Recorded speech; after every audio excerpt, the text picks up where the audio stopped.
Bonjour, ladies and gentlemen. We are at HCast episode 20. Welcome, one and all. I hope you're all well, ladies and gents of the stream. I see you all sat there. I've been replying to a few of you, and we will address straight from the off why we're even covering this and things like that. We're obviously going to be talking. Our headline news is the headline news of Jonathan Majors, and we will cover it. But I just want to say, just really, really quickly, it's not misinformation. It's not clickbait. It's not defamation. The headline, the title is the literal facts of the matter. So just to really just get in there before everyone starts claiming nonsense, because it seems, and I look, I don't blame you. I'm sure you read what I read. The lawyer said she recanted her claims. Yeah, fine. But the truth is, the actual facts is that the district attorney is still charging him. The lawyer can say anything at this point. Literally anything. Anything. He could say he was on the moon. Right? The district attorney has sat down with the lawyer, has reviewed the evidence, and he is still charging Jonathan Majors with multiple counts of assault. So I've got to get in there really quick and just say that before we get started, because these are one of those really, really hot topics where, you know, people sort of get in there and go, look, it's because he's black, right? I'm just going to say it from the off. Because he's black, people go racism. Now, in every single video I've covered on this, I've said how much I really like Jonathan Majors as an actor, and I really do. And I've even said very, very clearly and concisely, I hope she's lying. I said that. I said that in the first video I made on this. So let's not be, you know, children and retarded about all of this. Let's remove the tribalistic elements. We're going to be talking straight facts that we know, not, well, we'll talk all the straight facts that we know and what have been claimed. Okay. And again, I don't blame you, ladies and gents. I don't blame you, because I did the same thing. Oh, cool. No worries. She's recanted it. Interesting. Let's see what happens from here. And I sort of forgot about it until I logged on again today. And I was like, oh, wait, hold on. You know, he's still being charged. And that matters. That's the facts of the matter. The lawyer can say anything. So I've just got to get that out there straight away, because I don't want, you know, a whole bunch of artards in the comments going, you're racist, you're this, you're that. Shut up. I'm not interested. I like Jonathan Majors as an actor. I sincerely hope he's not a woman beater. Genuinely, because he's a very good actor. But we need to address the facts of the situation as we know it. Okay? Cool. Right. So, I am joined by Tom Connors and Culture Casino. How are we both doing? Better than Jonathan Majors, evidently. Yeah. And I will reiterate this continuously throughout the stream. Unfortunately, it is unfortunate. He's a good actor. I don't want to see. Yeah, I don't want this to be the case. I said in the opening video I did on this, I hope she's lying, and people were like, "Why?" I'm like, "Well, because that's the lesser of two evils. Big guy beating a woman lying. I'd prefer a woman not be beaten, quite frankly. You know, I prefer there be a liar there than, you know, someone being beaten and assaulted. But that's just and there's a lot to unpack with this, unfortunately. But yeah, yeah, there really is a lot to unpack. So, ladies and gentlemen, we've got a range of topics to cover today. We have, of course, Jonathan Majors being arrested and charged for beating a woman. And I say beating because if I actually put what he's being charged with, it would be demonetized instantly. One of them is strangulation, right? So Yeah. I've actually been quite nice in the title. Loads of people are like, "Oh, that's defamation." Shut up! It's not defamatory. Get a thesaurus out and get out your arsehole. Okay, beating, assault, it all encompasses one another. I could be ultra specific, but the stream would be taken down because it would genuinely just be taken down. strangulation, lacerations to the ear, the face, etc. Multiple bruising, fingers cut, like not good. I can't put that stuff in titles. So we covered Jonathan Majors. We've got the X-Files being rebooted with a diverse cast. Whatever, as if it wasn't diverse anyway. You know, you had the FBI, the head of the FBI, Director Kirsch, you know, a black guy. I said this in the video. People were like, Skinner was white and bold. He wasn't the head of the FBI. You need to go rewatch you need to go rewatch the X-Files. Right? Kirsch was the I think he was the deputy director, and then Skinner was the assistant director, and there was 2 assistant directors, because I remember the alternate director came in and tried to get Skinner and Doggett done in one episode. I know my X-Files, mofos. We talk about Super Mario. The backlash has been addressed by Chris Pratt, and he's done it in a really cool way, very sincere way, and it actually makes me really hopeful for the film, as I was hopeful anyway, but that's really cool. Disney, the bloodbath has begun. We'll talk about that. We also have the Kevin Feige situation with Victoria Alonso, because that's fascinating as well. And then 2 really cool stories, which we're going to be talking about. Universal, Mole People, that's all I'm going to say, and Samara Weaving in a new action film. Cool.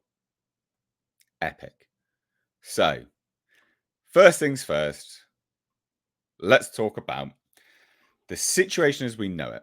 Now, I'm going to go through all of this just so we're all up to speed.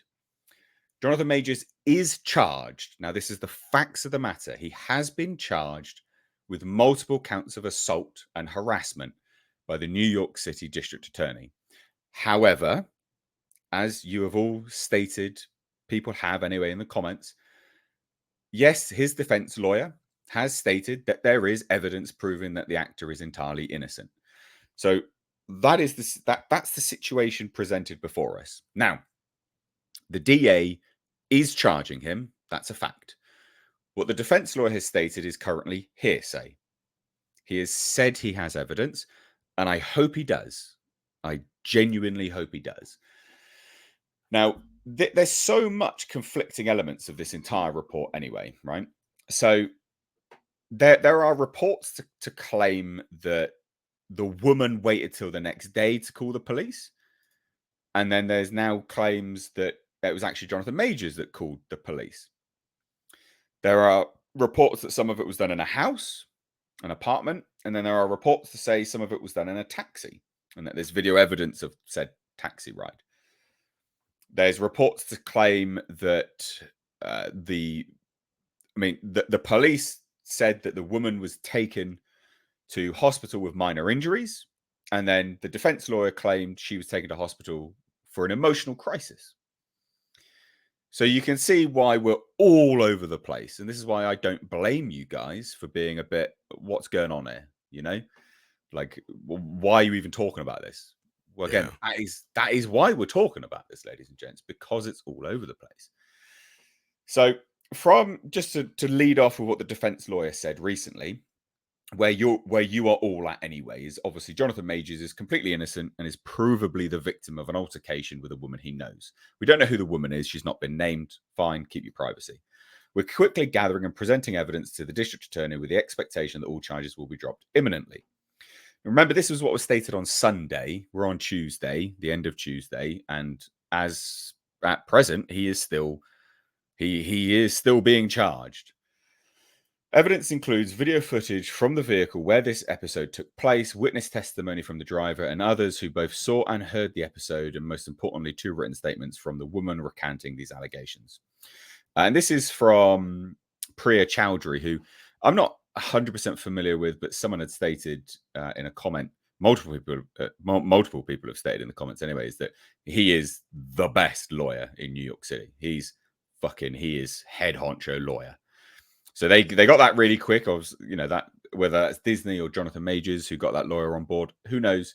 But he is the best lawyer. So, I don't know whether that's worthwhile information to point out, but it's certainly interesting. And he continued and said, all the evidence proves that Mr. Majors is entirely innocent and did not assault her whatsoever. Unfortunately, this incident came about because this woman was having an emotional crisis. And this is where we start to diverge from conflicting reports, for which she was taken to hospital yesterday. The NYPD is required to make an arrest in these situations, and this is the only reason Mr. Majors was arrested. We expect these charges to be dropped soon. However, the Deputy Commissioner of Public Information stated, a preliminary investigation determined that a 33-year-old male was involved in a domestic dispute with a 30-year-old female. The victim informed police she was assaulted. Officers placed the 33-year-old male into custody without incident. That's important. He didn't put up any fight at all, so that's important to note. But this is where we diverge on reports. The victim sustained minor injuries to her head and neck and was removed to an area hospital in a stable condition. Not because she was having an emotional crisis. She was removed to a hospital because she sustained minor injuries. So, then we have this. This is new information. After police responded to a 911 call supposedly made by Jonathan Majors on Saturday night over an alleged domestic dispute, Majors was removed from the residence by the police, and he was arraigned in front of a judge a few hours later. Prosecutors sought supervised release and a full order of protection, but the judge granted a limited order of protection, and Major was released in the early AM. Unless this all goes away, the actor is expected back in court on May 8th, and as of now, that's still the case. He is still going to court. A complaint by the Manhattan DA's office detailed the situation in the apartment in the city's Chelsea neighborhood. The defendant struck her about the face with an open hand. So this is apparently in the apartment. So this is where, so ladies and gents, conflicting. Taxi it happened in the vehicle. This is now in the apartment. Struck her about the face with an open hand, causing substantial pain and a laceration behind her ear. So maybe, if this is to be believed, that would, I would imagine, probably be from a ring, or could be from her whole earring. Oh yes, yeah, no. Well, behind the ear. If she has dangly, or she has like hook no, earring. you are completely right. Yeah. She observed the defendant grabbed her hand, causing swelling, bruising, and substantial pain to her finger. The defendant put his hand around her neck, causing bruising and substantial pain. So with statutory language that says the defendant with intent to cause physical injury to another person caused such injury to another person. Majors, again, ladies and gents, here are the facts.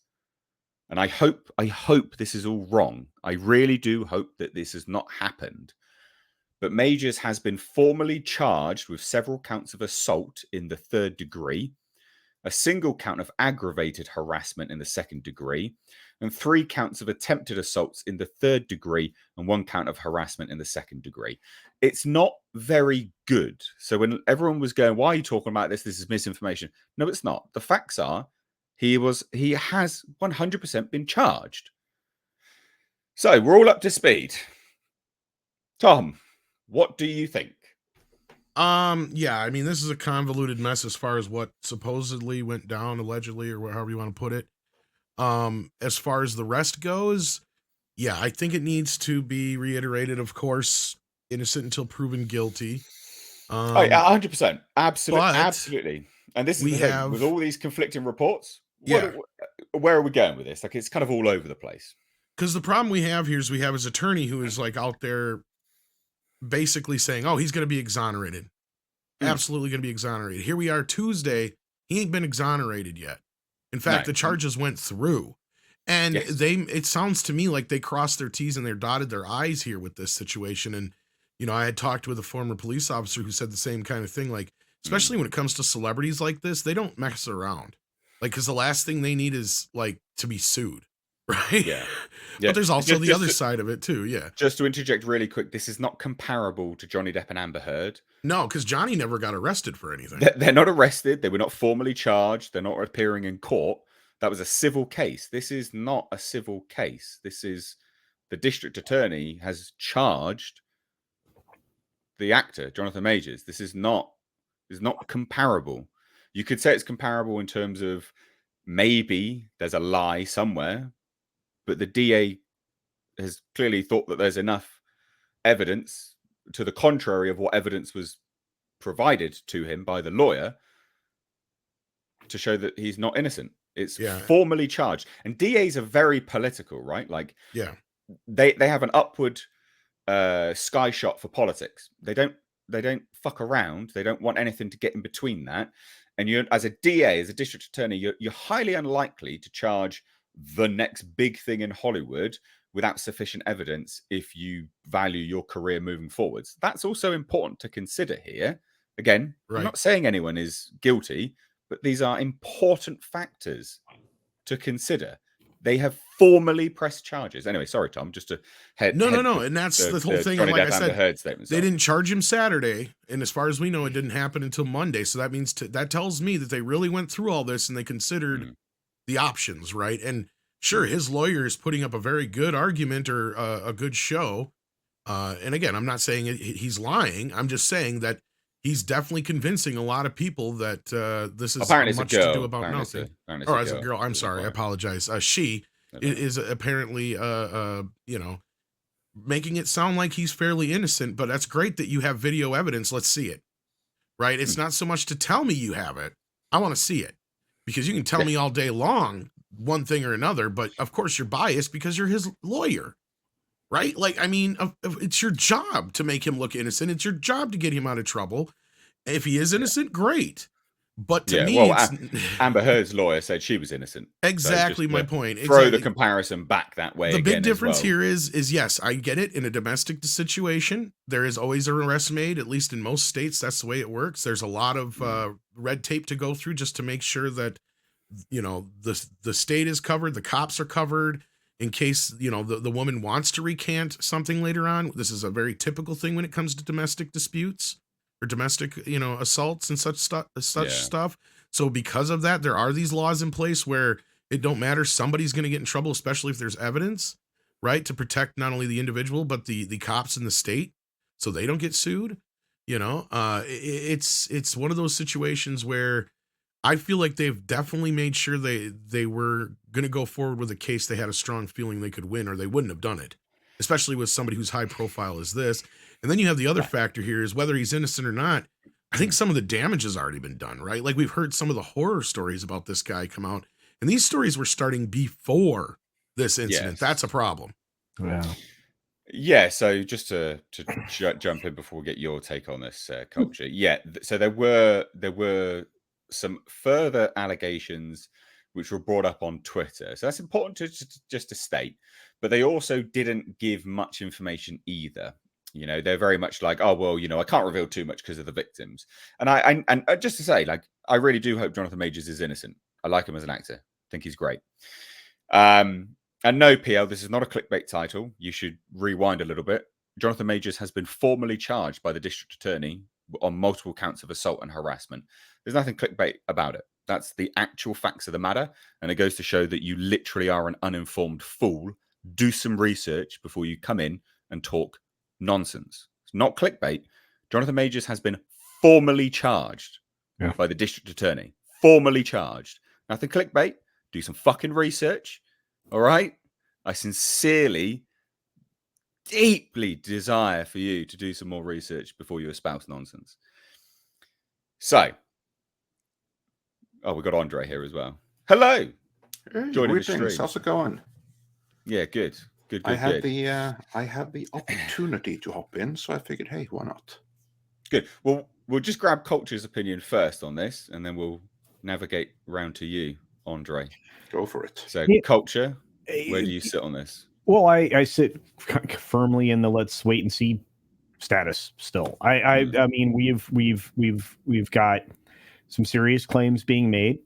Those claims supposedly recanted. We have an attorney that's more than qualified with many years in the business on the, you know, for defense here. We have the Manhattan DA who's not going to tread into this lightly. So they obviously think there's fire where the smoke came from. You know, I'm sorry. You don't normally hit the pause button unless there is substantial exculpatory evidence, and it doesn't. You know, and we haven't seen it yet. If the taxi ride video shows there was no infraction in there, that takes that part of the story away. As you mentioned, there's many different versions of the story now, not just one or two Yeah. or three. You know, the original story was this happened in a taxi. The original story was like, well, they didn't report it right away. Well, now we know that both parties called the police. I mean, there's some very strange things afoot at this Circle K. You know, he was arraigned. That means that they just charged on forward through it. I mean, that's even reported by NPR. This story has been reported in parts everywhere, but not in whole anywhere. And I think that's another part of the problem here is we don't have one single source of information or enough sources repeating or mirroring the same things, the same facts about what happened. So I think the wait and see approach is probably the safest. And like you, I hope this is not true. I hope this was an emotional response that happened in, because he was looking at his phone on an app that maybe, was indicating he wasn't so faithful to his, girlfriend. Yeah. So, there's a lot to this. And again, you can present this in 1,000 different ways. It's interesting that his attorney, female attorney, is the one, throwing the emotional women argument out there into the world, because that's exactly what has been done. I find true. I find that a little off of the playbook. But again, I mean, you do whatever you can for your client, as Tom was saying. And in this case, I mean, sure, we have plenty of evidence to indicate that this never happened, and there's just an inaccurate tale of events that's being told. Sure. Show us. Well, they're not gonna. So we'll have to see what happens. But yeah, the old hysterical woman thing really kind of threw me for a loop there. Did, right? Yeah, that's why it's really easy to. That tells me maybe that's why she might have recanted her tale. Because yeah, sure, she's probably not as innocent as he is, but you're looking at a situation where this guy's 3 times her size, right? Like that's the other thing. Sorry, Culture. Continue. My bad. I didn't have much else to add. I wanted to hear what Andre's thoughts are, because we've now digested this story for a couple of days and it doesn't sound any better. No, it doesn't. This is the thing. And just to reiterate again, guys, I sincerely hope the lesser of two evils is the outcome here, is that we are dealing with a woman that's lying. I genuinely hope that is the case, because I don't want to see women beaten. I think that's awful. I would genuinely prefer her to be a liar. But Andre, over to you, good sir. Yes, I take it there must have been an update in that the lawyer says that this is just a hysteric woman, which is that is news to me. I have not heard that before, which is why I assume it was that just he one knew toss something away new. line in one of the comments, basically. Yeah, but still, I can see why she would do it, because as a woman, she can do that. And I think after Amber Heard, that is something that quite a few is going to be receptive to. She's not going to say, look, this is just another Amber Heard situation. But if she goes and say, hey, this is another hysteric woman situation, that's going to go home with a lot of people. She didn't say that for the court. She said that for us, the pleb, because then a lot of people are going to go like, yeah, bitches be crazy. And that's going to probably win him a lot of favor. And to me, I'm of the opinion that this particular case, we don't know. Never make any kind of assessment like this based on one such story. Because how many cases have we not had of various false accusations in the last few years?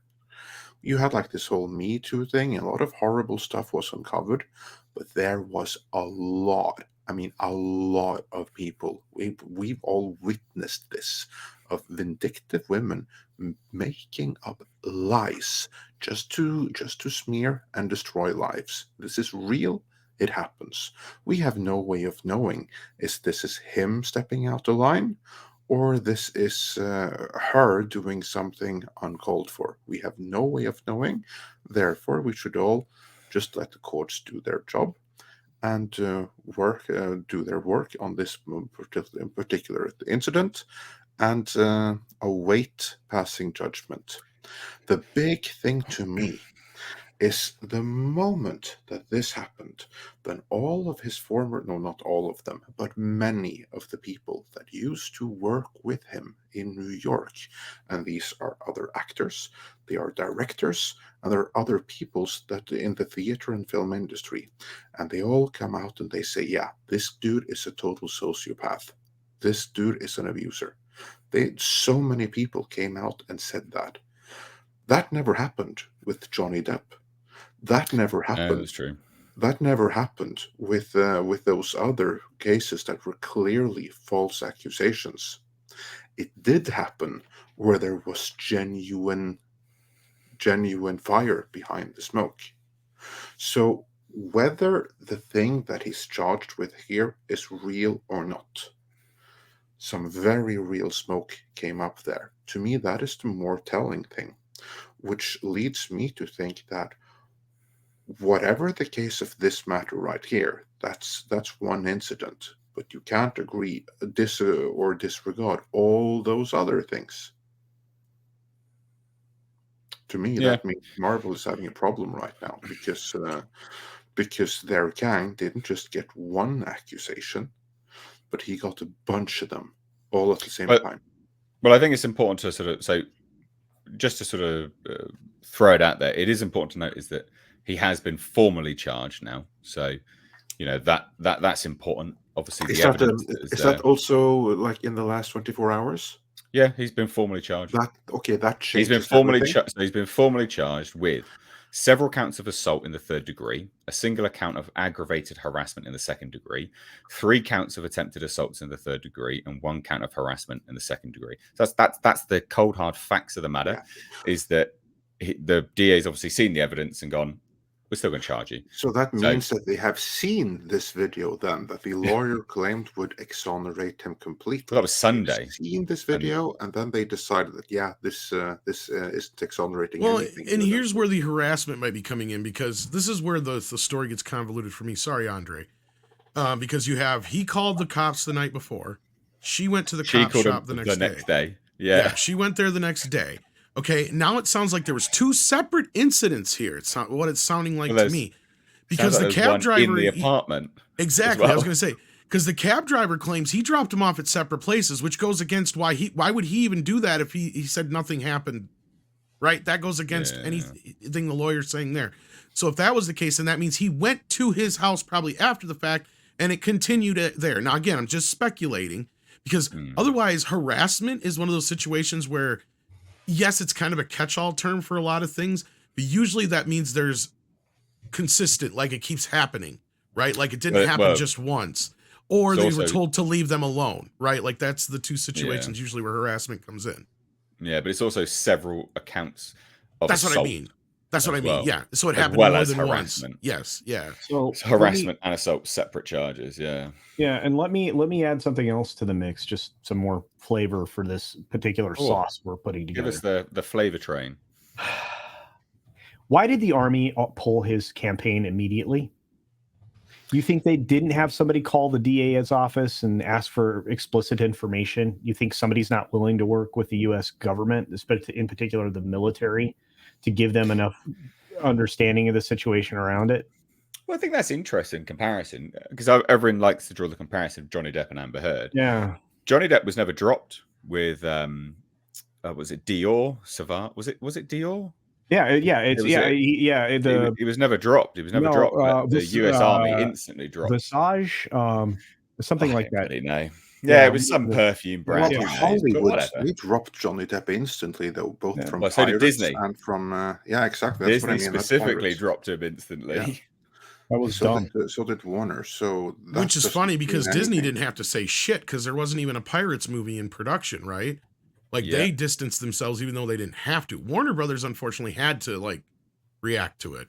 Andre, that was a big difference. Well, they felt an obligation to react to it. Yeah, and Bruckheimer always maintained that Johnny didn't do anything, and yet Disney was like, "Yeah, well, he can't be in a Pirates film again." I guarantee you that's why the Pirates button got paused, because there's not a positive. I know they're moving forward with that chick pirate thing, which is garbage, but I think there is the potential that the Army just binned him off, because obviously the Army. It's an ad campaign where they're paying him millions of dollars, obviously, and they've obviously got a certain.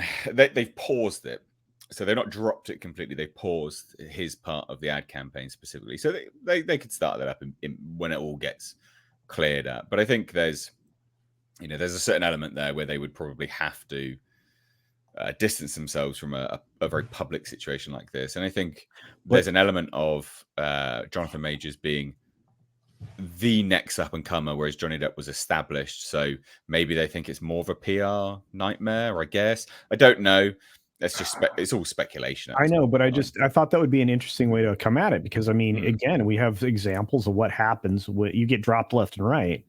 You know, oh yeah, I mean, Disney, for all intents and purposes, Disney should have dropped him already, right?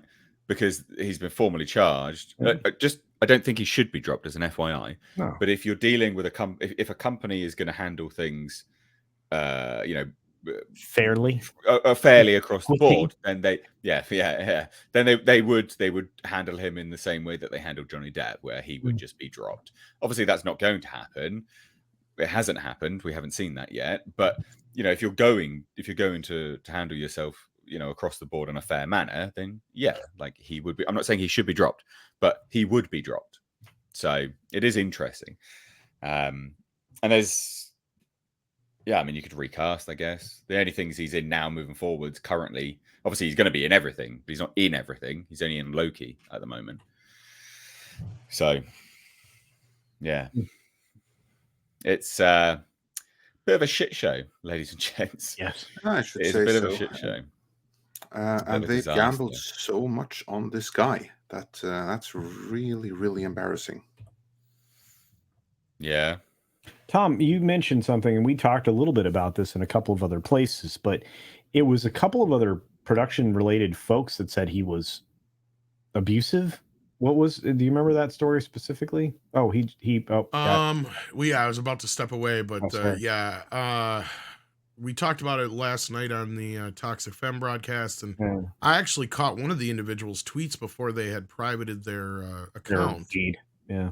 But they did get picked up by I think I got the Cinema Blend version here. If not, but here you go, guys. You can mull over this one. Yeah, this is what I was talking about, because one of these actually was before this happened.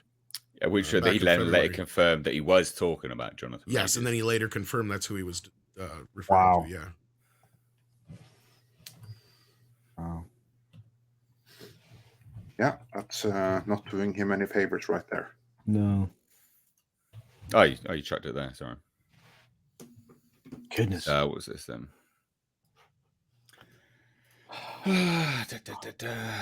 So this is what you're referring to. 2 directors speak out about Jonathan Majors' alleged vicious, cruel behavior and more after actor's assault arrest. And again, it has been charged now. It is really important to stipulate he has actually been charged, because that matters. It does matter.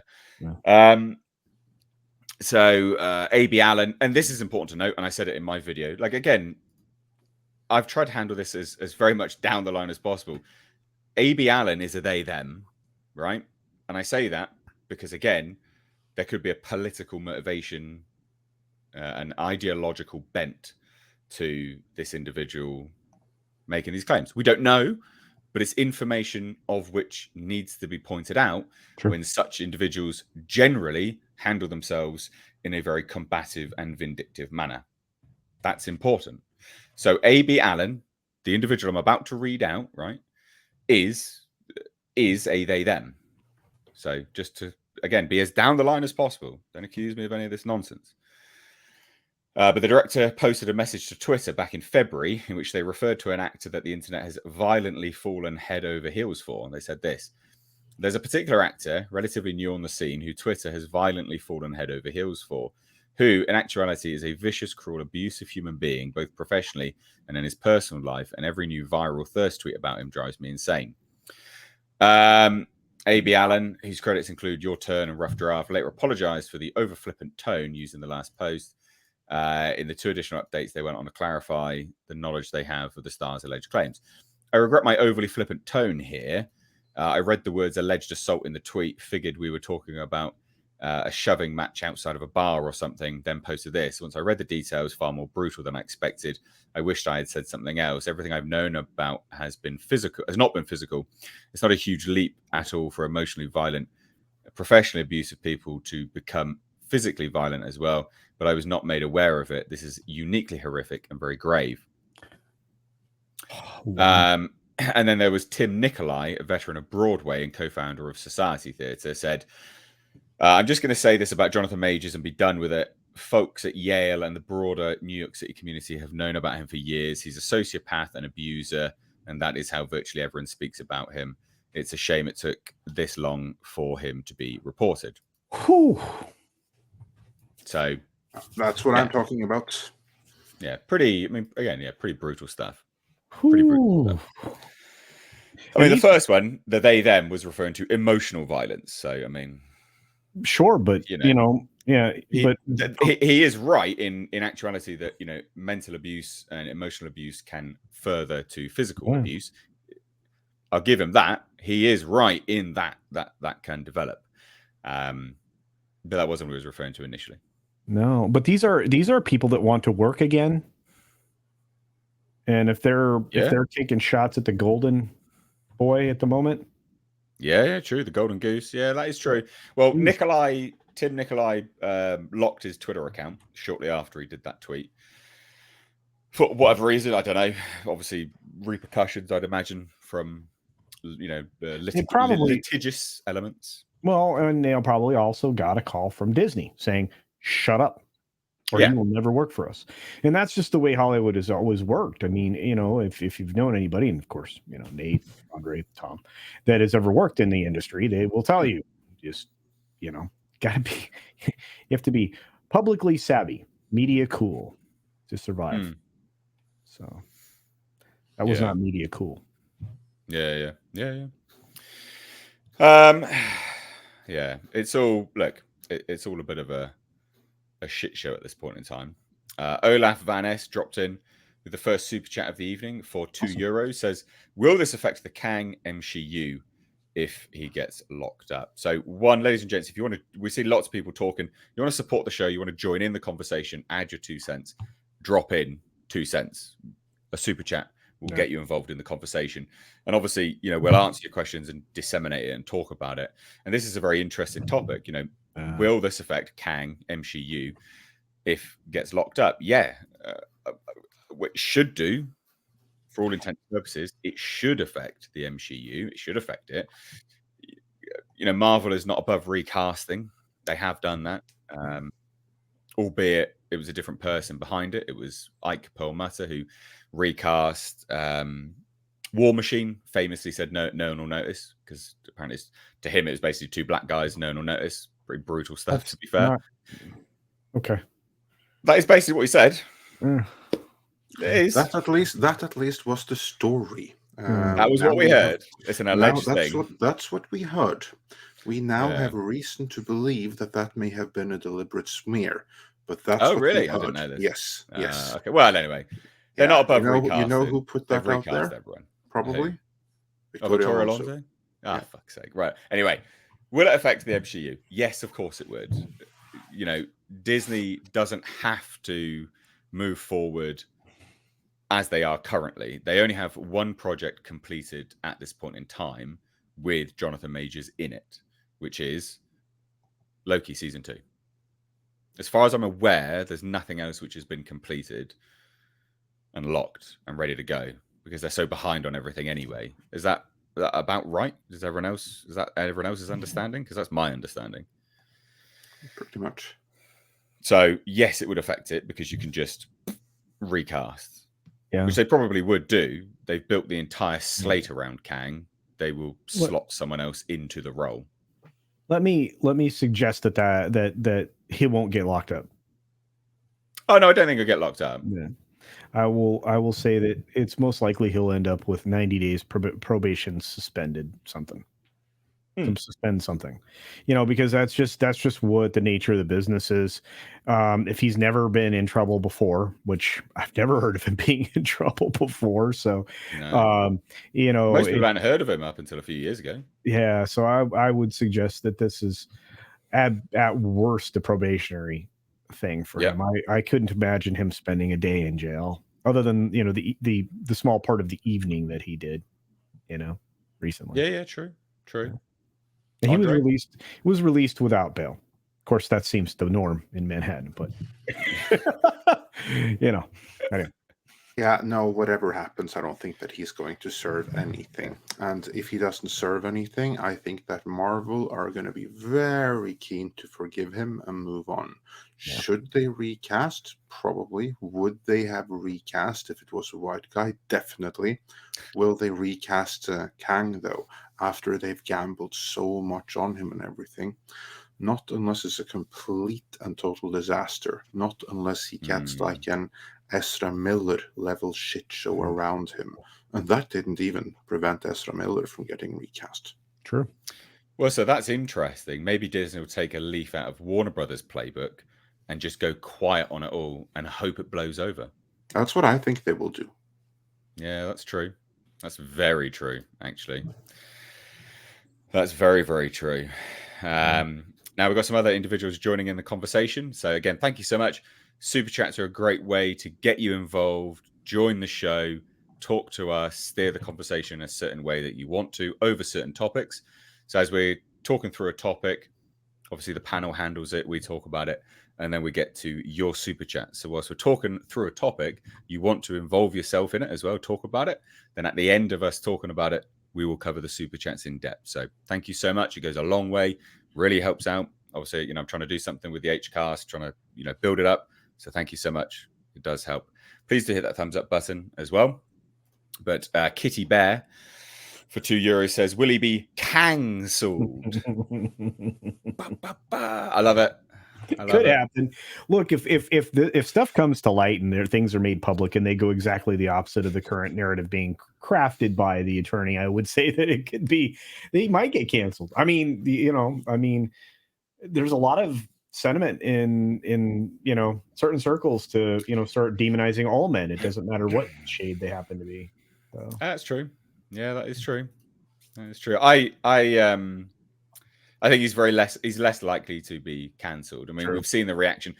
I'm very fair on this whole topic, and even I've been labelled a racist straight away. And I've said how much I like him as an actor, how much I hope this isn't true, and how much I literally have stated the words, I want the woman to be found out to be a liar. But people are like, you're racist. So no, I don't think he's going to be cancelled simply because, unfortunately, people have this innate desire to instantly jump to the defense, which is wrong on all accounts. You just have to look at the evidence first and wait. You can talk about it and you can say, well, I hope, but you can't start being putting emotional conviction behind statements and things like that. Saying someone's a racist for talking about all this it's just nonsense. It's absolutely ridiculous. Warachi, I think. Yeah, Warachi. Anyway, for $5 says, sadly, I see Disney going full court press for Majors up to the full story getting out. He's a protected category, unlike Johnny Depp. Kind of alludes to what I've already literally just stated, I guess. Yeah. Do you think Disney will do that, though, Culture? Yeah, Disney's going to side with him. I mean, the what could happen is it could be leaked that he has a Grindr profile, and then you would get a ginning up of the PR from the other side of things. But no, Disney absolutely has invested a lot in him, and I mean we've talked about this even prior to any of these situations coming out. This is a guy relatively unknown actor, made a lot of different films that were very pointed early on in his career. Excellent performance in Creed 3 from what I'm to understand. And it was really strange because I'd been saying to people, why is he getting the big push? And it's 100% Disney's got this guy ready to conquer all as King the Conqueror for like 6 movies. I mean, they were really pushing. Well, it's not unheard of. So this is very common in Hollywood, is that they find the next big thing, their next actor, their next star, and every studio will try and snap him up. So they did this famously, and it failed with Taylor Kitsch. And I remember Taylor Kitsch. He was fucking everything. They put absolutely everything. That's the point I've made too. Like they did it with Taylor Kitsch, they did it with Sam Worthington, and a few others. Those are like the really notable ones. That was like one summer when they were in like 3-4 blockbusters at the same time, because Hollywood just wanted them to happen so much, and the audience just weren't having it. Yeah. So Jonathan Majors is that at the moment. He is the next big thing in Hollywood. But yeah, I think Well, yeah. their motivations, the motivation to do that is the same motivation Cameron had to get Sam Worthington out in front of everybody, Mm. because he knew he was going to be taking this actor off the market for a long period of time, and he knew that if he made more films with this guy, he would have a real superstar. They try to gin up these superstars out of whole cloth that really Yeah. are of little significance. So that's, again, I mean, Sam Worthington, Kitsch, a lot of these people, the studios have invested a bunch of money in them, and they want them, and because of their age, their appearance, how they fit in, the whole 9 yards, or how a casting director finds them. They really put a lot behind them, and so I can understand them wanting to push Jonathan Majors for as long as they can, because he's going to be the face of the bad guy for a long time, like Brolin was before him. So yeah. We've got another super chat here, $10 from Victoria Alonso's Vag. Amazing. You have the dexterity to text in a super chat here, but thank you so much. It says, just wanted to say hi before Vicky notices I'm using her phone. Brilliant. We had Brie Larson on one stream, and now we've got Victoria Alonso's vagina. So this is we're just hitting the big leagues on right. Well, it's the got to H-cast. represent, and it's got to be the case, because I mean, it's coming to you from the United States, so that it's legit. This is legit. Le Simelian, Chimerian. Were Marvel to actually ditch the current multiverse Kang storyline, what plot arc should they adopt? Andre, do you have any thoughts on this? That's a very good question. They need to. I've always been of the opinion that doing the multiverse and Kang at this point is a big, big mistake. I think they need to go like in two routes right away. They need to do cosmic, and they need to do street level with the Punisher, and then like 5-10 years from now, they can have the two merge into like a big cosmic thing like Galactus or something. What I would say right now, what they should do, if you ask me, they need to end this whole Kang multiverse drivel by having him go up against the wrong enemy that basically just ends the whole Kang dynasty. And then they have to deal with this threat instead. One universe, one threat. And I would suggest Annihilus from the Fantastic Four comics, because that's a really, really cool Thanos-level villain. He looks far more compelling than Kang. Is a similar like Thanos-level threat. Audiences would absolutely accept him in that. We've already had established that Kang is a punk, so let's have this punk go up against Annihilus, and then Annihilus ends all the Kangs, and then he's the next new baddie. What better way to establish a new baddie than the guy that just ends all the Kangs? Which is a joke anyway, because now we know that Ant-Man can freaking hold his own against Kang. Yeah, that did perturb me a little bit. No, that's a good idea. That is actually a good idea. I'm 100% with Andre. I think we get back to the street level stuff that we enjoyed. I think that's what we've been missing. Again, I mean, the soft reboot they're doing of Daredevil is going to be the tale of what happens in the future with any street level character, because if that thing goes badly, they can't have that go badly, because like I'm of the opinion that Marvel can still salvage this. And if they lose their Kang, you know what? That might actually not be too bad an idea, because they have plenty of things announced. They have plenty of things written. They don't have so much filmed. That if Bob Iger says, okay, you know what? Everything you've been planning, everything you did with Alonso, it was all crap and we're not doing it. So change direction right the fuck now. In 2 months, I want a whole new phase 5, 6, 7 planned out, where we're going to end Kang early. We're not going to do any Kang Dynasty. We're not going to do any Secret War. All of that changes. Find another way to incorporate what you must, but we're doing Annihilus instead. That would save Marvel. Yeah, I agree. And then also, like, okay, now we're going to have some real adults in the room monitoring Daredevil to make sure that it actually works. We're going to scrap most of the other Disney Plus series. We're going to make sure Daredevil works. We're going to make sure The Punisher works, and bring in some other proper street level stuff that people will respond to. And it's going to do what Picard did, basically. God is like right now getting really, and just on that like note, real quick, it can be done. Just see like the complete lack of interest there was in Star Trek. What I heard, because we reported yesterday that exclusively, I might add, that secret hideout, like it's all been renewed. And what happened behind the scenes, apparently, because what we heard is that it didn't start out too well. Like the views were really, really low. But then word got out that, hey, season 3 is actually really, really good.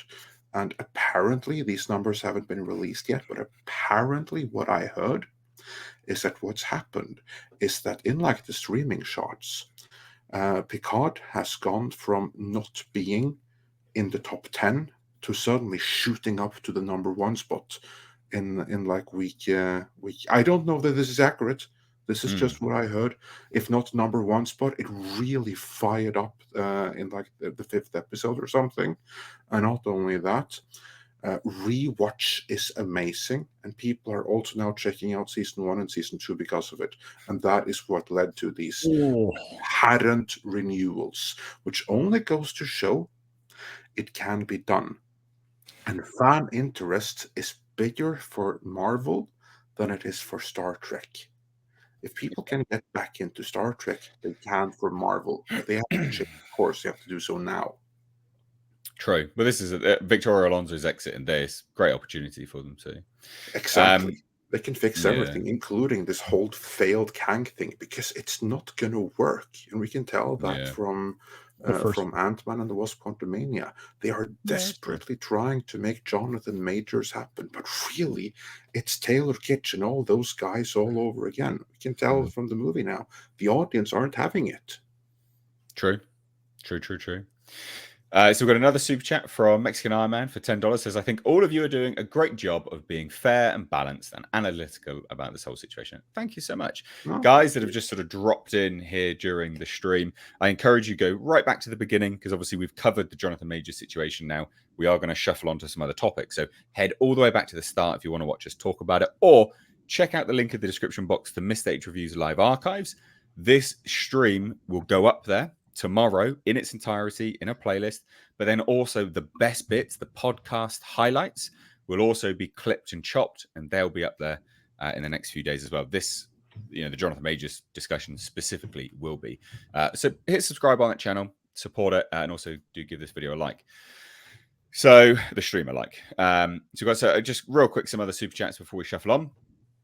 Fear Sundown for $4.99 says, post Marvel's Guardians of the Galaxy Captain America, Thunderbolts, Blade are the next movies, but some are already delayed. I can see them cancelled and none lead to Kang. Well, Blade's like nowhere to be found. We've covered that so much. It brings me it's so funny that it's just absolutely wrecked. Mahershala Ali hates the script. I mean, it's so funny. It's so funny. Now, one for you guys, I sort of anyway, said this on Midnight Sage in the morning. If they recast Kang, they are very much hypocrites. They could have easily done it with Steve, Stark, T'Challa, etc. Yeah.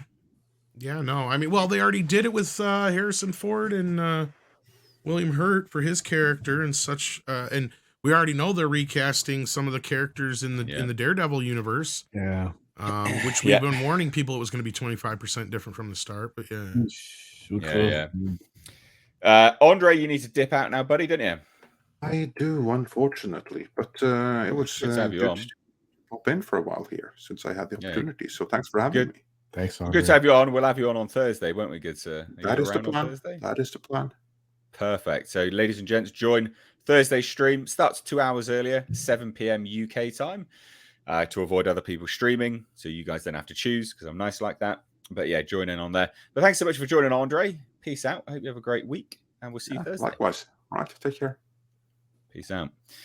And replacing Andre is Nick, our regular on the panel. How you doing, Nick? Doing good. Just finished up some work stuff, ready to roll. Bringing that energy, I see. Have you had coffee? Mm. You buzzing? Actually, I'm drinking whiskey and ginger beer. Fucking hell. Starting early. Mm-hmm. Jesus. Gotta get through the night, man. Gotta get through the night. He has to get ready for his chill stream, Nate. Yeah. Well, this is true. Yeah, those bloody chill streams. Gotta Yeah. get it. Fucking chill streams. Goodness me. The meme of a chill stream. So, ladies and gents, we've got a brand new topic to cover. I've just done a video on this, but I think we need to talk about it as well because I don't know if you guys are aware. But just a tiny little series is coming back, rumored to anyway, with a certain Marvel director behind it.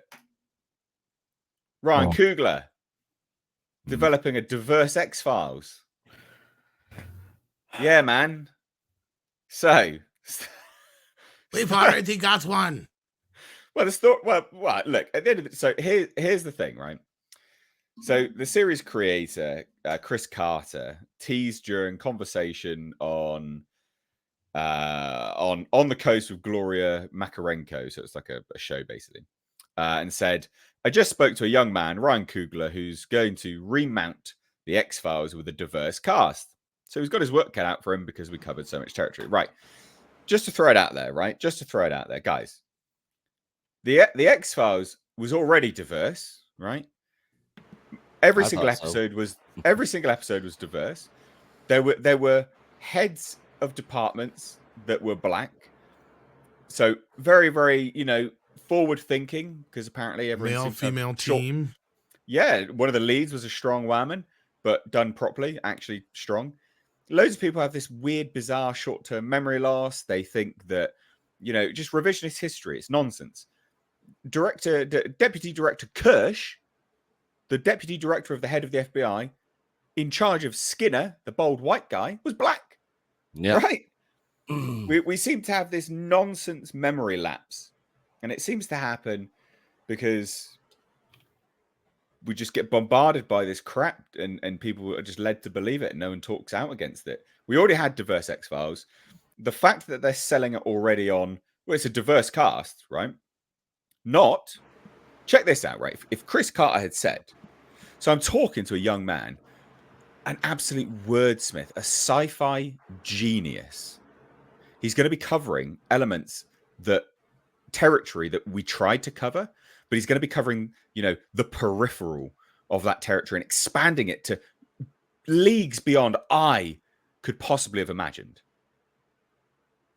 He's going to be rebooting the X-Files. That's more compelling than diverse cast. Speaking of Ryan Coogler, he's making the X-Files with a diverse cast. I mean, which gets you... I'll go you one even better if you were actually bringing back the original cast. Maybe. These guys aren't that old. No, sure, but let's just compare them as is, right? Which is a pitch that gets you more excited? Diverse cast, or speaking about the story elements, the creative elements, the stuff that is actually engaging to people. They're those pandering things first, here very clearly. Yeah, of course it's first. But of course they got to replace the redhead, Nate. They got to do that. Of course, yeah. Well, April O'Neil, basically, isn't it? This is going to be the ginger side is very all real over again. No, I hear you. In fact, X-Files, the idea of it lends itself to really excellent sci-fi storytelling. It was a huge hit. It's amazing. Who gives a crap about the diversity factor in this? There's freaking aliens and ghosts. It's pretty diverse. I never heard anybody complaining about the lack of diversity from the show ever. No, but that's because it was diverse. That's the point. It was diverse. You even had, in the later seasons, you had Monica Reyes, the Mexican. Latina. Yeah. Spicy Latina representation. Yep. So I literally just pulled up X-Files cast.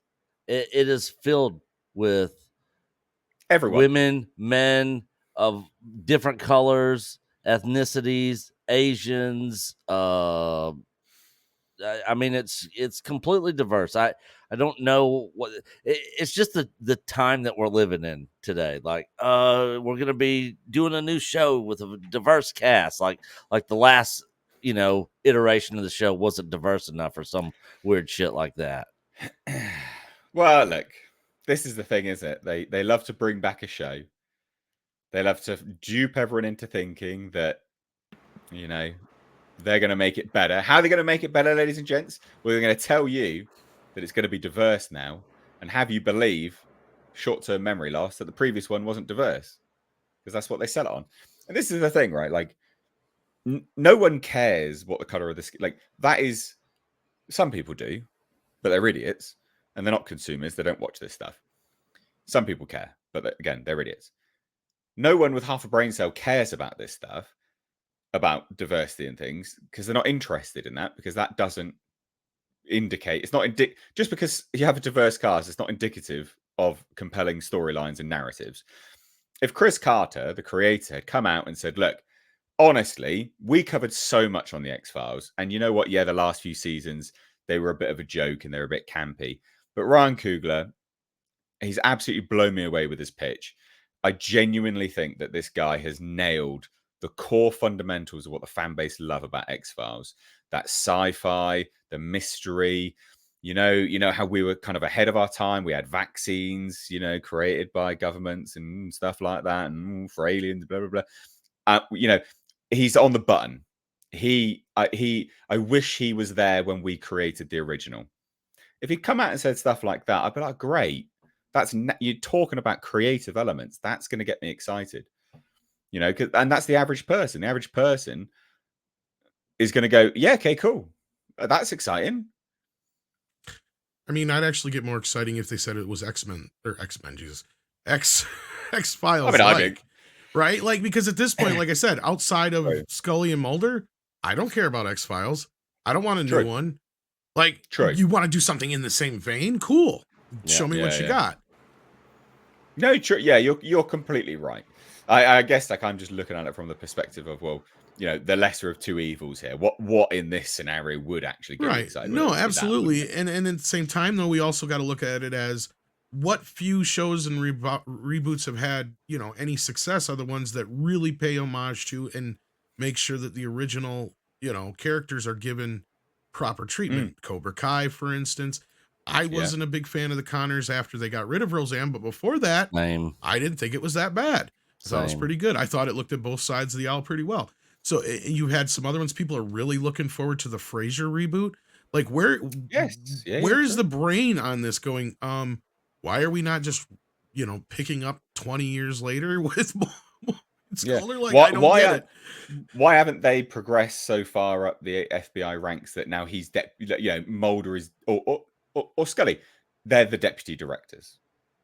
They've got their own department within the X-Files that they lead. I keep mucking and then they their send names other up people on out. purpose, sorry. That would actually make sense. And they don't do things that make sense. True.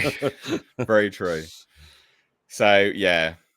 I mean, it's going to be poo, obviously. We know that. It's highly unlikely that's going to be good. So yay for that, I guess. Yeah. Without David Duchovny or Julian Anderson, you can count me out.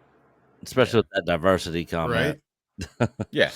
Well, it just goes to show where their brains are. Oh, it's a diverse cast. Not, it's creative and it's great and the narrative's great and the storylines are amazing. The picture's awesome. Just diverse look at what happened to Quantum Leap. Even though it's getting a second season, it's only getting a second season because they got nothing else.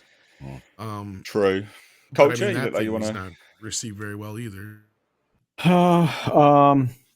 No. I've never been more let down by a piece of news. I'm like, oh, cool XO. No. Sorry. It just bums me out. I mean, the first several seasons were really great, and I really enjoyed them. And to have I enjoyed the films too. Our films are really good. I really like them. Okay, but it's the V Files. Maybe I don't know what's going to happen with it, but with Ryan Coogler, the Y Files. This guy is like, it's so frustrating. The XY Files. No, actually, it's the XX Files. That's what it's going to be. It's going to be the XX Files. No, that's what I I love it. I want the Triple X Files. No. That's too many chromosomes, Tom. Yeah, but that's the right kind. Right. So, ladies and so we've got some super chats here, guys. You want to join in the conversation? Super chats. we cover them at the end of every single topic. So join in the conversation via the super chats. You can also send super stickers. But I will also say, you want to support the channel. We've got Patreons. We've got memberships. You do get benefits to that. Thursday's stream afterwards, there is a members only stream. So if you want to come hang out, chill with me, I'm trying to figure out whether I'll bring, we got time to bring another panel guest on and sort of shoot the breeze in a more chilled out, relaxed way. That is also an option, but right now it's just me. But there's some discussions, or there will be. Wait for the DMs. But yeah, so there's benefits. Anyway, we got $2 from Warachi. Says it's Nick. Over and act normal, fly casually. That's right. Nick is ultra casual. Just dropping in, drinking his whiskey. Hey, he's already drinking, man. He's day drinking already. Good. I know. Great. It's That's late it. afternoon. Late afternoon drink. Wait, is it not the day? It is daytime out. Have you had supper and dinner? No, not yet. No, I didn't think so. We got $2 Canadian from Mangaz. Says MCU should bag up Henry Cavill as Doctor Doom. Oh Yes. God, yeah. Oh Yeah. yes. Or I was gonna say the Sentry, but they've got Stephen Yen as the Sentry. Yeah, that wouldn't work now. But yeah, It's a weird casting. I don't it like was. the casting. I just think it's odd casting. Never mind, he's a good actor, just odd casting choice. Unless he packs on loads of, well, he just wear a muscle suit. He would be a great Doctor Doom. Holy cow! Yeah. Uh-huh. So we've also got a member for 1 month is Mr. Buttcrack Media, joined the membership. So thank you so much. And also Horseradish Power has been a member for 1 year. No, he's a member for 24 months. 24 Sorry. months. So 2 years, level support of 1. So thank you so much. And as you a membership, you get a monthly free super chat, basically. Yeah. Diverse X-Files. So Antifa Ghosts and BLM Werewolves, a trans Eugene Toombs. I guess another franchise is being shoved onto the bonfire. Deja vu. This is, I mean, the thing is, we can say with some level of certainty that this will be garbage because we've seen this time and time again. It just is what it is. Justin B says, I cover X-Files on my channel and I don't want this. Mate, I don't think anyone wants this. Let's get real. And Justin, I feel for you, man. I unsubscribed from this before it even hits the media cycle. So, and it's not really official yet. I mean, it's been out there in a couple of rumor places, but I don't think it's been talked about widely, has it, Nate? No. Yeah. No, it's not. This is that dropped a few hours before I had covered it. Wow. But then it's been talked about a week during the. It's pretty new, but no one else has really sort of covered it. Yeah, I mean, fresh, fresh off the blocks. Yeah, I'm here, guys. I'm quick on it now. These you days. are, dude. You're pumping out the videos. Yeah, I'm on it. Nate's on top of things. Yeah, I've been seeing them pop up in my feed left and right. I know. Finally, my videos are getting out there. I'm seeing you. I see you almost hourly. It seems like I'm like, holy crap! Is this guy sleeping now? What's going on? Not much. No, I know. We get bed streams. Yeah, you're definitely not sleeping. Anyway, let's shuffle on from bed streams. So, ladies and gents, Super Mario Brothers obviously copped a lot of flack because Chris Pratt is apparently a demon in the public's eyes. I'm kidding. Most people with a normal brain goes, "Oh, Chris Pratt, nice guy." But there is a weird contingent of the public that hate him for whatever reason, and they hated the fact he was cast as Mario. I kind of understand to a certain degree, but look, we're not all John Leguizamo here. We don't all have to think that, you know, it has to be an Italian plumber. Okay, it's all right. You don't have to cast an Italian plumber to play an Italian plumber. He was an right? Italian, and he played one of them. That's right. Yeah, it's true. Johnny Legs is not Italian. Yeah, Leguizamo is not exactly a traditionally Italian name, is it? No. But of course, like it cops a lot of Puerto Rican backlash, and Chris Pratt hasn't addressed it. In fact, he's trolled people every now and then, but now he's come out and actually addressed it, and he's been really sincere about it. It's actually been quite nice. Well, let's be real. Most of the people that are like trying to like say shit about him just don't like him in general, just because he's Chris Pratt. Like, no, that's the exactly. Exactly. But not only has he been really nice and sincere about it, he's also alluded to the fact that they are absolutely, something we've alluded to here, building out a Nintendo universe, which I'm all here for. which we It's covered funny. here. I think it was last week we were Yeah. covering this, Yeah, which you it's can Yeah, see. we've been saying that there's Yeah, I think a it's last Zelda Thursday. film that's a lot farther along than we realize. It is. Yep. Yeah, Zelda. Yeah. Yeah. We again, so if you want to stay up, again, we do break stuff, we cover stuff. Linked in the description box, second channel. You can find the highlight, which we literally talk about it. I say, Nintendo Universe on the way. We covered it. So it's now basically confirmed, right?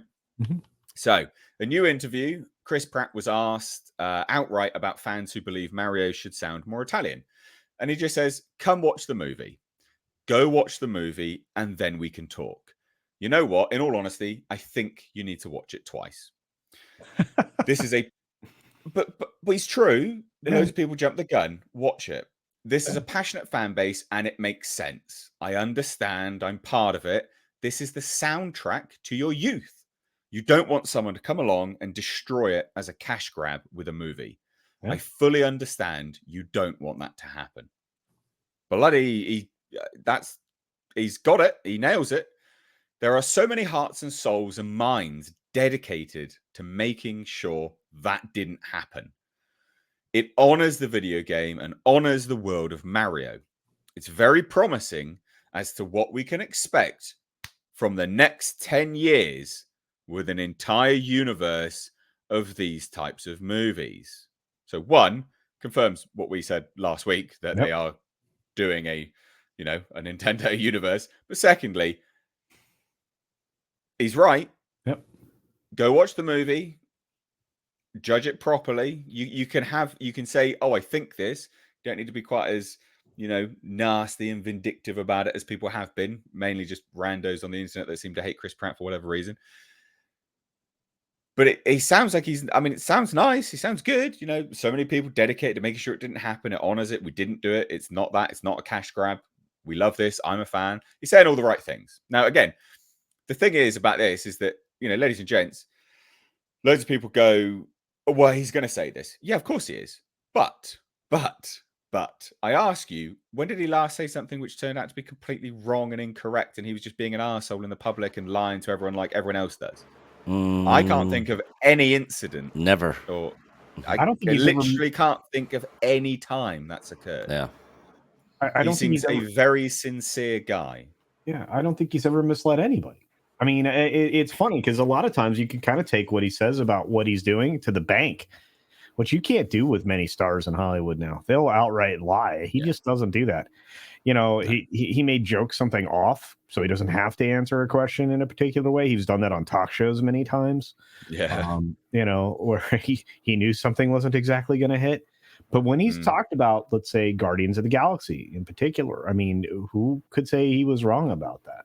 And for the people who enjoy dinosaurs, I mean, think about Jurassic World films that he's been in, especially the most recent, film he was in. Chris Pratt is one of the closest individuals right now, I would say, is a movie star. We've had this conversation before. We have. Yeah. Like, there's only a handful of guys and gals right now that I could point to and say, yeah, they could technically be a movie star if things were the way they were back in the day. And these movies were more or less, original vehicles for that kind of a thing. But unfortunately, Tarantino's right. The superheroes are now the movie star. Even a movie like John Wick, which is popular and was an original IP a couple of years ago, has now just basically replaced what the superhero was for the longest time. Because now those films are starting to perform like the superhero movies are. I wouldn't doubt it if culture's right that Mission Impossible plays similarly this year. So yeah. Yeah, I mean, I really like his statements on this. I think this is very good. Like he seems very, again, he's never, I don't know. There's obviously a certain element where actors are absolutely PR mouthpieces. Certainly, of course, they are. Absolutely, 100% they are. To disregard that is utterly naive. But you also have to look at the track record of what these people do, say, how they handle themselves. And the thing is, Chris Pratt's a very sincere, seems very down to earth, very humble chap. And yeah, like he's vilified in the media. People seem to hate him for whatever reason. Mainly because of his faith. Look, I'm not religious. You believe whatever you want. I literally couldn't care less. I'm not going to hold that against him. I sort of judge people on how they handle themselves. He has his own personal beliefs, but he's not put them on other people, and that matters. So he's a very sincere, nice chap, as far as I'm aware. And in terms of what we've seen of him, in terms of how he handles himself publicly, the discourse he throws out, I don't think he's ever misled anyone. And I don't think he's ever been a blatant PR mouthpiece for a studio where he's said things which are completely redundant, and completely the opposite of what he's saying.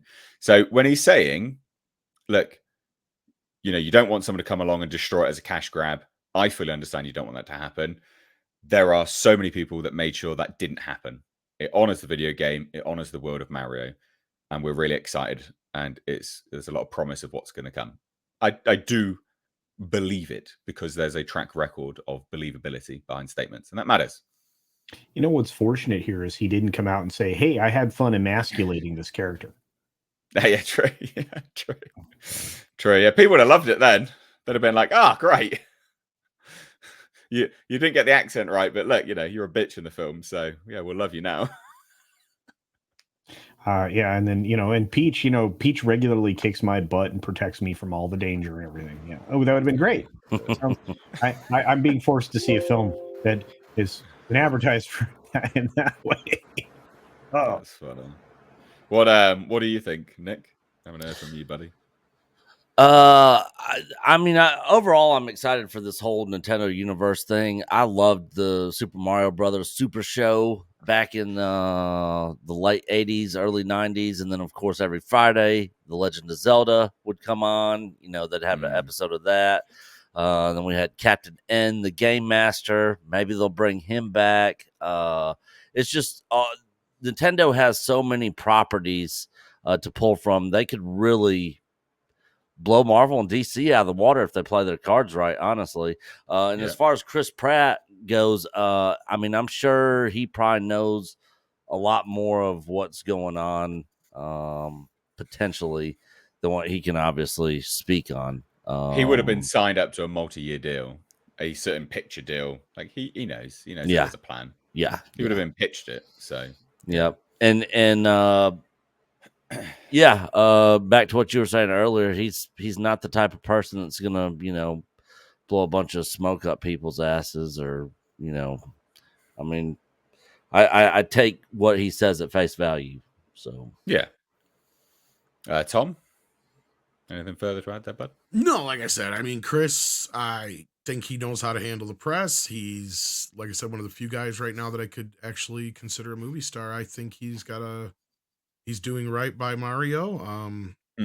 I'm kind of one of those people in the camp of, do we really need him to voice everything? No, but I guess if you want a safe bet, he's a safe bet in this sense. Because the only people who give a shit about him are the crazies, right? Like everybody else seems to like him, right? So that's true.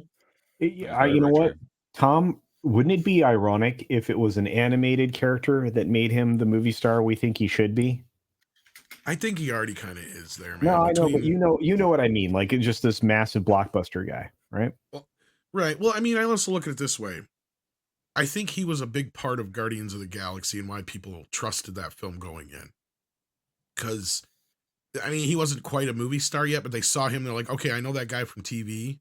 I don't know what this Guardians of the Galaxy thing is, but I like him and I like that tree. But I think also people were pretty much. I think also people were massively shocked by his dedication to losing all of the fat. Yeah, because he featured in the trailer with his body out, and people were like, "What the fuck?" Jesus. Well, he kind of transitioned into leading man there, right? Like that's almost like instantly. most metaphorically and figuratively, or literally, or however you want to look at it. Yeah, massively. So, we've got one more super chat, guys. So again, if you want to join in the conversation as we're getting through the topics, please do a super chat. We address them, we talk about them. It's a great way to help the channel out as well, support the show, support the podcast. Tiger Valley 62, also a member. So thank you so much for being a member. Become a member if you like. Says, for me, it's not so much a problem that it's Chris Pratt. I just wish they cast Carlos Martinet, video game voice actor, in the role instead. Yeah, so there's an argument to be had, right? Should the voice actors cross over from games to movies? Now, I guess it depends on if it works physically, because I'm of the mind that the voice actor doesn't necessarily have to look like the character, right? Well, but in I this mean, one specifically, it's literally just a voice, isn't it? So exactly. the thing is about that voice actor though. How much work does the original voice actor actually do? How much does he actually voice in the games? You know, how much dialogue is he actually given? Is it a substantial amount? Is it a lot? Is there a lot to work through to show that he has the range that's required? Because as far as I'm aware, that actually isn't the case. There's not a lot of dialogue in Mario. Yeah, it's like woohoo and hi Mario, and Yeah. that's pretty So much it. A couple other as a things. result of that, in this instance specifically, anyway, I think this is one of those things that no, Mario's original voice actor should not have been cast, because where's the range? Where's the proof that he can actually do what's required for a feature-length film? It's an hour and a half, you know. It's gonna be a lot of dialogue that Chris Pratt's going to be getting through. So I think there's an argument to be had for like sometimes, but only if it actually crosses over. You know, if there's actual actors, and again, not if they're live action. Again, if it's all CGI, then yeah, the voice actors maybe should, but only if there's evidence to indicate that this will actually transfer. I think that voice will probably get a little bit annoying as well for an hour and a half. Not going to lie, that'd probably grate on me a little bit, like chalkboard. Yeah. People made the same argument with Ashley Eckstein, who's the voice of Ahsoka in the Clone Wars, actually playing Ahsoka in The Mandalorian, and they got Rosario Dawson instead, and there was a lot of fans that were going crazy about it. No, Ashley Eckstein. And it's like, she's not live action actor. She's a voice actor, Well, people don't take that into consideration. Sorry, go ahead, Nate. My bad. No. I mean, so that's interesting, right? So because that's the reverse element of that, isn't it? That's the sort of opposing side. Is like, do you have, someone who was originally in like a cartoon to cross over to live action? I mean, again, there's more to acting than simply a voice. In live action specifically, there's a lot of emoting that happens. Someone has to convey stuff in a convincing manner with conviction. You have to believe what they're feeling, and you can convey it via auditory means, but it has to be visual as well. And if it is such that she can't convey that, then that matters. You're not going to hire them. But then there's also the other element is this person needs to be very much a sort of a physical presence on screen. Do they have the capabilities to do that? Do we have to train them up? And so in this, in this specific case with Ahsoka, I don't know what the actor's like. I don't know what she looks like physically. I don't know what her emoting, but it's something which people don't take into consideration. I think she's a cute little blonde chick, and she actually spun her Ahsoka voice character into an entire merchandise line. Pretty much. She became incredibly successful businesswoman in addition to being a voice actor. Yeah. So anyway, sorry, a little background on her. I happen to know her. Yeah, well, I'm glad you pointed out the really important things there. A cute little blonde. Yeah. Oh, it's helpful. You're blushing, Culture.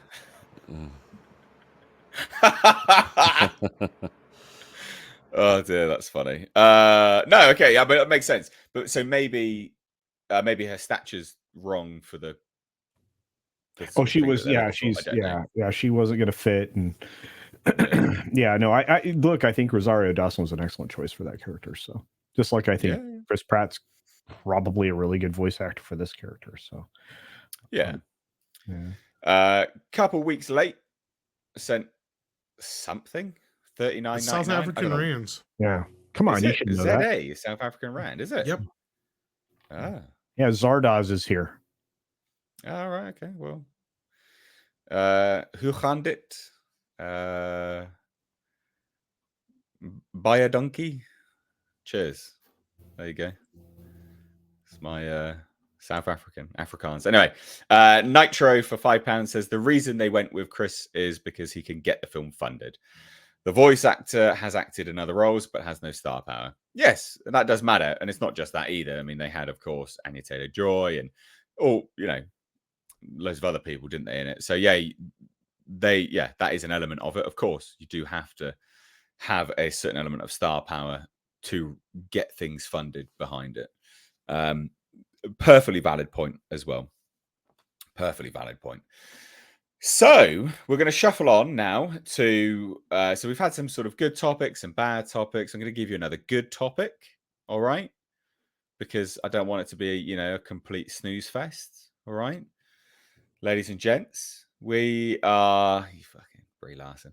We're getting a reboot. I know we hate the word reboot here on this show, but I'm down for this reboot, okay, ladies and gents. It's something you've never even heard of. Okay, so don't sit there and whine about it. 1956, Mole People. All right, I'm here for it. I want to see it. I'm here for it. I want to see Universal's Mole People. Okay? There you go. I'm game. All right. Sure. None of you guys have even I heard of don't this. know anything about that show. I've never seen this. The only Mole People movie I know of was the Superman and the Mole People, which was the theatrical feature they put in theaters with George Reeves. It was later just split up into 2 episodes or whatever. I'm here for this. I'm here for this. Basically, Universal Pictures Mhm. is going to be tapping into classic Monsters Vault. The studio has acquired a pitch for a revamp of 1956 horror film Mole People, pitched by Chris Winterbauer, who will write the script. In the new take, a woman travels to a town veiled in a conspiracy to rescue her grandchildren from their father. To do this, she must first fight through hell in the underground tunnels where the Mole People reside. In the 1956 original, archaeologists stumble into the underground lair of a race of darkness dwellers who can see in low light and have no pigmentation. After being out of the light for so long, the high priest who rules the small pocket of Mole People is threatened by the newcomers and wants them dead. I think this is fucking epic. I'm well here for this. I honestly don't. It's good. I don't know anything about the Mole People, but this reminds me of the 2005 movie The Descent. Yeah, it also, it reminds you of many things, right? Like this also has shades of like The Hills Have Eyes. It's going to a distant place, A different little bit of offshoot Invaders race from of Mars, people. even. Yeah, exactly. It's schlocky. It's fun. I'm game for this. This sounds wicked. Do you remember? I don't care. You It's a remember good reboot. Tom, you remember 2 years ago we were talking about Universal wanted to reboot their Universal Monsters stuff? You think this is a good starting point? Well, when they said that, they meant stuff like Dracula. Yeah, but I mean, this is part of that whole. This is their low-level B stuff. I mean, on a level of, okay, it sounds like they're taking it kind of seriously. Exactly. If I were them, I would go more of the, like Sharknado route with something like this, but maybe, I don't know. Well, but the thing is, right? The thing is, there's even an element here of it sounding, a little bit Silent Hill-esque. A woman travels to a town in a conspiracy theory to save her grandchildren. Yeah, she must fight through hell in the underground tunnels where the Mole People reside. There's a certain element of like, Silent Hill-esque there. But also, make no mistake, ladies and gents, I don't think this is going to be an Oscar movie. People always are like, oh, what this sounds terrible. Yes, I'm aware, but it sounds fun in it being terrible, right? Like, do you just want everything to be dead serious and boring as a result of it and dour and shite? No, like if you were to watch the original, what was it? The Blob, for instance, right? The Blob isn't exactly like a great movie. Do you know what I mean? Like these films aren't, but they're bad. There's a certain charm to it, right? And you enjoy them for what they are. So I'm not going to sit here and go, this is good. This is going to be. It's not an Oscar. Clearly, it's not an Oscar movie. Clearly, this is a beer movie. This is a movie you sit down, you'll watch with a bunch of beers, with a takeaway, some food, and some friends, and you go, this is fucking great. You have a good laugh, some jump scares thrown in, bit of interesting element. There you go, bingo. We constantly bang on about films having stupid messages and nonsense crap and politics. And here you go. People are complaining about Mole People being made. Fuck off. All right? Fuck off. I'm here for Mole People because Mole People sounds fun. All right? I didn't hear anything in there about them doing the mole people with an extremely diverse crowd of They can't, people can being they? The mole involved. people. They've got to have the same skin color, Yeah. i.e., no pigmentation. Mm. I'm game for this. This sounds great. And by that, I mean not great, but that's fun, I think. Anything further to add? I mean, if word of Culture? mouth's good on it, I'll check it out. I might make you watch it opening night. All right. I'm gonna watch it. You know me. I'm in for that. But I'm weird. I mean, if we're gonna be discussing it, I'll watch it. yeah, Oh, 100% we're discussing Okay. this. This sounds epic it does. in the fact that Yeah. it's not epic. I gotta keep Oh. saying that. This might This be is awful. Yeah, this again, this is the thing, right? This just sounds like dumb fun. And you need a bit of dumb fun in your life. You Yeah. know, too many movies are ultra serious and all just God, fuck off. Well, this is kind of I'm here why for these I think kind of people things. were craving things like Cocaine Bear and Megan. To a Exactly. point, even though they didn't do huge box office, but like I saw Cocaine Bear. It was fun. It wasn't great, but it was fun. Megan, now I just watched that. I'm like, holy crap! I can't believe. I blame Avatar for that movie. Like that movie could have done a lot better. I'm like, what the hell? I told you that. I told you it was good. I haven't watched Nate's review on it yet, but I saw that he did one. But is the Winnie the Pooh parody movie worth watching? Oh, the Blood and Honey. Yeah, Blood and Honey. No. Okay. So All right. so it's not a popcorn flick. That one is like a low tier beer flick. So you'd be drinking it when you'd be watching it when you've drunk quite a lot of beer and you're like, this could be. The kills are good, right? Winnie the Right. Pooh. One of the first kills he does is not the first, but one of the first kills he does is chuck a girl down a wood chipper and like showers in her blood. You know, like some of the kills are great stuff. He drives a BMW over a girl's head and it just cracks and pops like a watermelon. Probably was a watermelon. You know, so you're there watching it for that kind of stuff, but it really it drags a bit and it's a bit shit. So you do it when you're a bit inebriated. Put it that way. You'd have fun with that film quite drunk. Okay. You know, Gotcha. and with mates or just quite drunk by yourself because you're forever alone. But yeah, it's not like this. I would say is a popcorn flick, not a beer flick. I would say this has the potential to be a good popcorn flick. No. Whereas that's like Winnie the Pooh is undoubtedly that's a beer flick. You chuck it on at home. You're a bit half cut, and you're like, yeah, this is cool. I still haven't seen what was it, Silent Night, the Die Hard I haven't watched Santa that. Christmas. No, have I? No, I watched the Fat Man. Fat Man was great. So anyway, mole people, I'm here for it. Cool. We complain about Hollywood's bankruptcy and the message. Well, look, they're rebooting something from what's it like 70 odd years ago. I'm here for it. Nobody remembers. I don't. Yeah, these Exactly. are the kind No of things. remembers it. Yeah, these are the kind of things I don't care if they remake or not. Exactly. I'm game for this. So we're getting some super chats, ladies and gents. So Gary for £5 says, need movies for Donkey Kong, Zelda, Kirby, Yoshi, Star Fox, Pokemon, Metroid, Pac-Man. So Yoshi's actually in Mario. We spot him in the trailer, and so is Donkey Kong. So the potential for them to spin out from there is quite high, I would say. At least they're sort of introducing. Do you really want Yoshis Seth and Rogen Donkey Donkey Kong. Kong? No. Oh no, Seth Rogen can suck a dick and fuck off for all I care. He He's an might if you arsehole. actually agree. offer. True. Anyway, right. Anyway, yes. It looks like they're probably going to be doing a Zelda one anyway. Might be a little bit further ahead. Star Fox would be a good one, and Metroid's a given. Yeah. That would always be good. But a Star Fox one, I think, is one of those ones which is obscure, but I think that could be really good. Yeah, I I'd love be here Star for a Fox. Culture. I'm there for it, man. The Zelda film that's on the way. I'm stoked for. Are you kidding?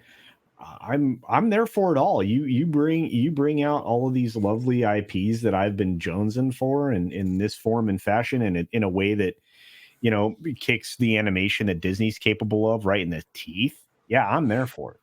I'm there for it. Nice. Love it. Mr. Esquire. I keep saying Esquire. was Mr. Esk, but whatever. $20 says, I want to see multicultural mole people. Thank you so much for the $20, my dude. I do appreciate it. It all helps. It goes a long way. So please do. Thank you so much.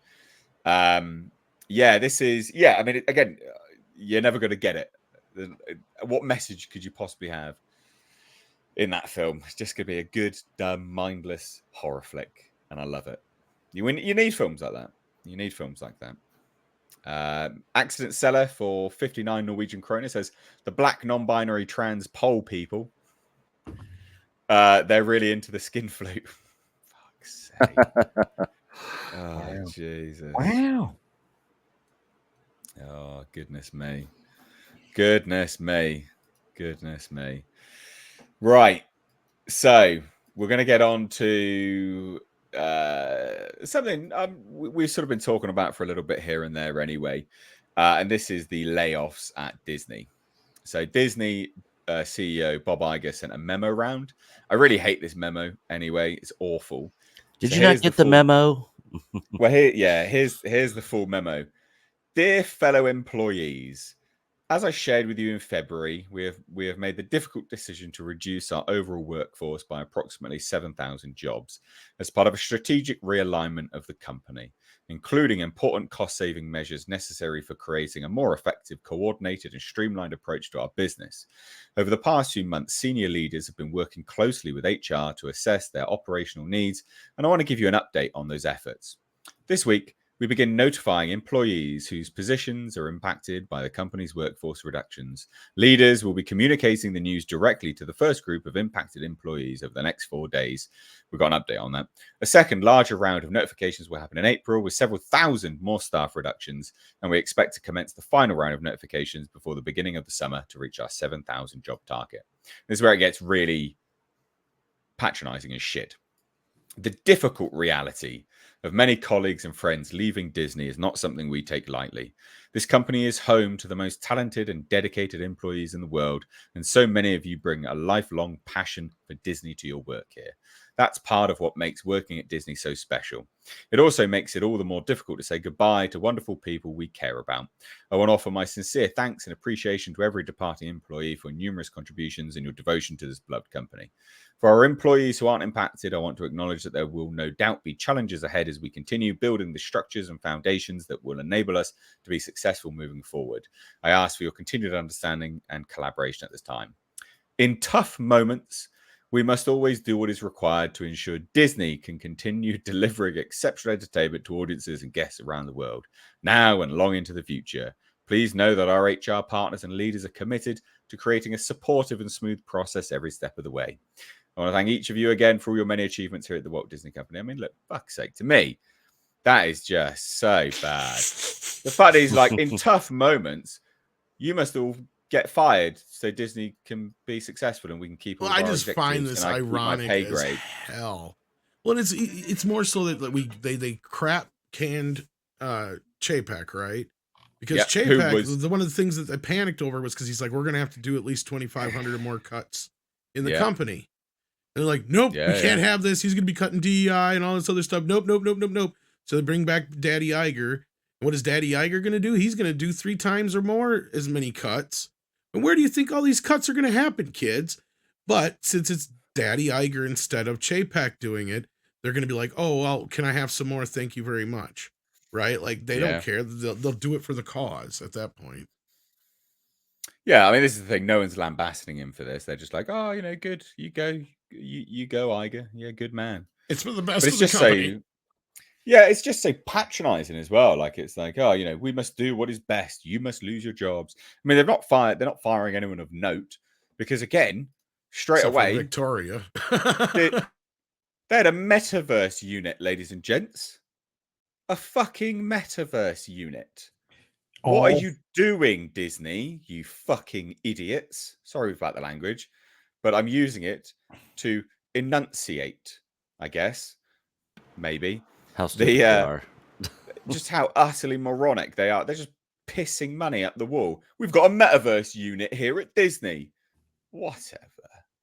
Anyway, yeah, culture. I know you got some thoughts on this overall. No, I mean, look, I mean, this is not the only place they stripped from. This is just one of them. This unit no longer exists. It went from 51 people to none, and Gone. and yeah, they're just out. It's just bye. And it wasn't even kind. That letter was probably the best thing they saw all day. And what's funny is I think only one of the people actually ended up going somewhere else. They didn't move the other 50 people. And you again, this was all because they were going to try to follow the leader with Facebook, right? You know, with what Meta is doing over there, the larger company, and even they're bailing out of their own metaverse idea at like left and right. So, and then I don't know if you grabbed this story, but they dissolved 2 TV units. No, I didn't know that. Yeah, this is a new one for me. of the 3 television units that they had up and running, they dissolved 2 of those and rolled them all under 1 VP. So that means 2 VPs are gone along with all their staff. So see you later. And then to top it all off, their acquisitions group, see ya. Their acquisitions group. They had it. Yeah, they had production acquisitions, right? You know, within the they need production acquisitions. That's a good thing to have. It's getting that duty is being assigned to somebody else. I was like, holy cow! They just wholesale got rid of an entire entity that you need to go out and buy crap. That's a good one to have. I know, dude. It was insane, and like I said, I know that they have, but they have redundancy. So chances are what they're doing is they're removing the redundancy. They're going to bring the people that are doing it over at Hulu into their main television group. They're going to bring the people, you know, and then they'll handle that process. But I'm like beside myself. I'm like, okay, so they literally are taking out any redundancy and anything that is not immediately going to produce profit. I mean, there's R&D units that are gone too. I just haven't been able to find out which ones. So I'm just like, whoa. Goodness me. Yeah. It's nuts. Kathleen Kennedy still got a job, isn't she? For now, I mean, look, I mean, she was given an ultimatum. Oh, hold on. Better check Doomcock. He'll tell me that she's fine. Oh, okay. All right. Okay.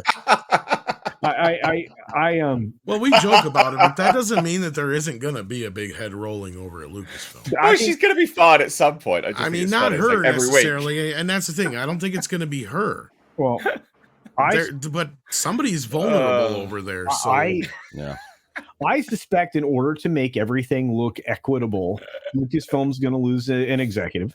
I expect that you'll see Walt Disney Animation lose an executive. I think Pixar will lose an executive. I think so. You know, and ESPN already has. Yep. Marvel already has. Yeah. I mean, well, I thought it was funny. When Skipper left, it totally is. But when Skipper left ESPN, and they brought in Pitaro to run that unit, that was the beginning of the end of everything. You know what? You're going to bring Brie up. I'm going to put up your girlfriend. There you go. I know that page. Yeah, come on, do a good one. Okay, you want this one? That's weird because it moves. So that looks more like J-Law. Okay, well here, how about that? They all move. Yeah. I mean, Anyway, they're creepy. So look, I'm looking at it now and I'm going, okay, every single unit's going to lose an executive at least. And we just watched 2 just in one, like in the television sector. I was like, good crime. And you get 3 of these groups and 2 of them are gone. So it's going to be, this is the beginning of a bloodbath, but there is the rumor is the other 4,000 people that they're going to cut later this year, right, like in the next few months, that might come in 2 different batches. But I don't think they stop there. I think you're losing 3-4% of the staff, maybe. You're going to lose 6 to 10% of the staff, quite possibly. And they can't take them out of hospitality and parks because they need them for the big rush, which is this summer. So if they're going to make any heads roll within the parks division, it's got to be redundant positions, perhaps R&D, perhaps outside units that they don't actually own, they just contract with. I anticipate you will lose. You're going to lose that from everywhere else. It's all going to be media groups. Yeah. But ahead. I think inevitably it's going to be more than 7,000 as well. Oh yeah, I think it's gonna be I 12. think. I Really? yeah. Oh, okay. I was projecting 10 this morning, but after Hmm. reading more and watching what they're doing in different departments, I think we could be looking at 12,000 people. That's a lot. Wow. That's a lot. Yeah. Yeah, and again, I mean, 12,000. Florida in Florida, Disney's one of the largest employers alone, but that's primarily because of hospitality theme parks business, right? The parks, products, and experience. True. Which they're not going They're not going to cut to. those people. Well, that is the only way they make money at the moment. Yeah, and that's their cash cow still. Yeah. It Anyway, those are is my, literally the only way they've been making money. Like you look yeah, at their the- business structure, where their profit comes from, it's all that. hey, absent Avatar, do you think any of their money is coming from films right now? Theatrical Very release? little. What one or two has, but very, very little. Did Very they little. I mean, Ant-Man and the overshoot? Wasp is bombed. That's lost money. So I guess Did if you they? work it out, Yeah, up and I down, mean, well, yeah, maybe not. look at their animation releases. Strange World and Lightyear both lost consecutively. Yeah, no, Um, true. You are yeah, completely true.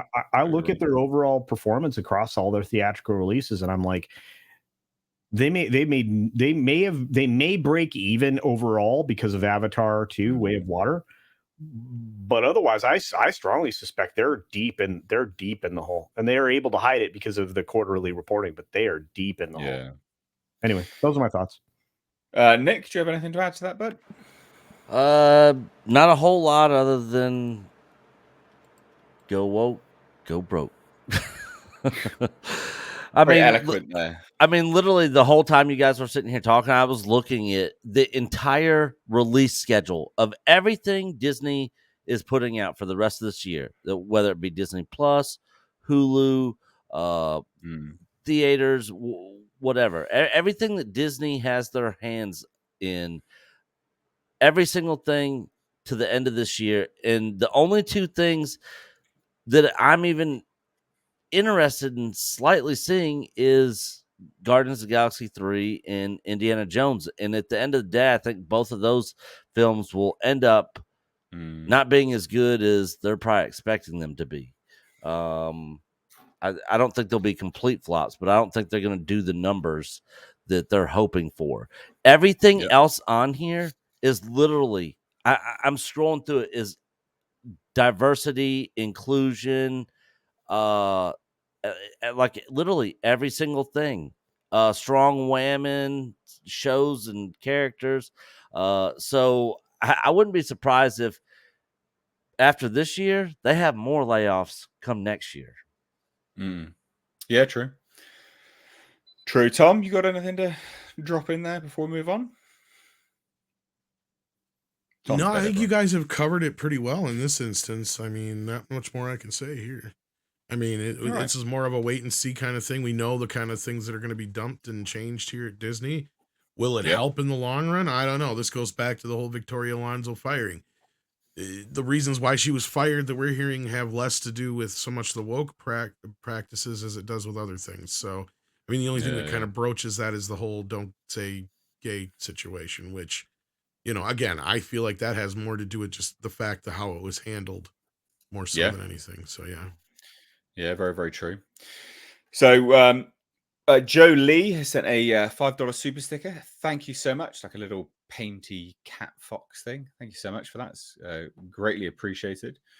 And if you want to support the show, you want to add in your 2 cents to anything, you can do so with a super chat. You can also become a member of the channel, ladies and gents. Memberships are really good. I did say on Sunday's stream is that if you want to support, if you want to do memberships, I would encourage you to do Patreon. And the reason why I say that is Patreon takes less of a cut, whereas YouTube takes about 30%, I believe, which is quite a high amount. Yeah. So if you want to support the channel and you want to be a member, get the benefits of membership, become a Patreon. You don't have to, because I understand people don't want to support Patreon either. You can do what you want, but if you want to choose one or the other, Patreon, basically. Right. Also, check out the second channel, linked in the description box. It's where this podcast goes. It's where all the highlights of this podcast go up as separate videos. So if you missed it, you can go check it out because they're long streams. I get it. So from, next topic.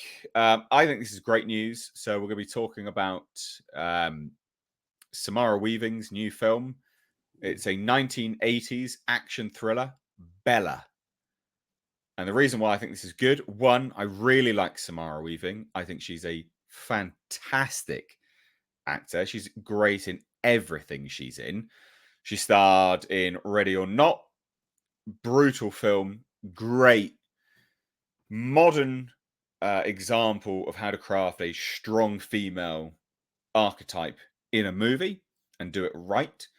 Goes through absolutely brutal stuff, gets beaten, bloodied, fucked up, goes from meek and sort of unconfident to a badass psycho bitch. Love it, right? That is how you do it, right? If you think about how any of the really, really good, strong female, have done archetype wise, you've got Linda Hamilton as Sarah Connor, meek, mild in Terminator 1, to badass psycho bitch in Terminator 2. They have to go through something. It's the hero's journey, right? And Ready or Not did that perfectly. Watch it if you haven't seen it. It's a great film. She's really good in it. I like her as an actor. She's great. The other part that's really good about this is Chad Stahelski, the guy behind John Wick, is producing through his 8711 Entertainment, which is great.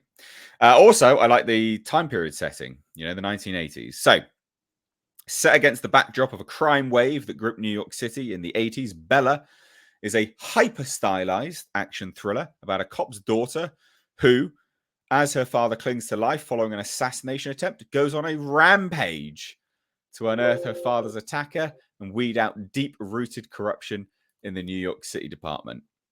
It sounds fucking great. Flores tells Deadline, Bella cleverly reinvents the female-led action genre, pairing a sexy and unapologetic rock and roll edge with the gritty, heightened realism of 80s New York City. Now that, ladies and gents, is the type of reinvention I want to hear. Yeah, sexy and unapologetic. Yes. Good. I'm down with it. Collaborate with Chad Stahelski in 8711, whose talent is singular in bringing unparalleled action films to worldwide audiences, is a dream for me. This sounds brilliant. I'm game for this. I'm seriously game for this. I think this is great. Samara Weaving's great. She's good. She's a good actress. She's good in everything she's been in. What do you think, Tom? I've never had like a thing for her one way or the other, so sure, why not? I think she's all right. I mean, to me, before she have you was seen just Ready kinda, or Not or not? no, but I've seen the Right. trailers. Go watch it. To me, I she was always command kind of you. like I would always get her mixed up with Margot Robbie for the longest time. So, but like, Yeah, true. She was in.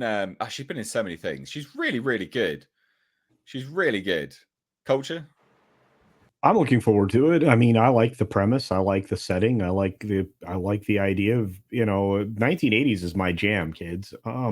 She's already had the plastic surgery that takes out this fat that makes your cheeks all hollow and weirdness. So, she's always looked like that. Actually, to be Really? fair.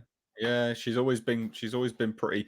The thing is, she's always had that bone structure in her face. She would have only had to have lost a few more pounds. Oh wow. for it to Okay. get Well, like that. goodness. She's All not right. like. So if you look at Samara Weaving, Ready or Not, for instance, yeah, I mean she's always kind of been like that. She would have only had to have lost a few more pounds to sort of drop down to that, and that's a pretty unflattering photo of her. So because she was in Scream 6, right? Yeah. So the photo that they had of her is very unflattering. I just want to sort of remove these sort of claims straight away, nip them in the bud, as it were, because she doesn't actually look like that, to be fair.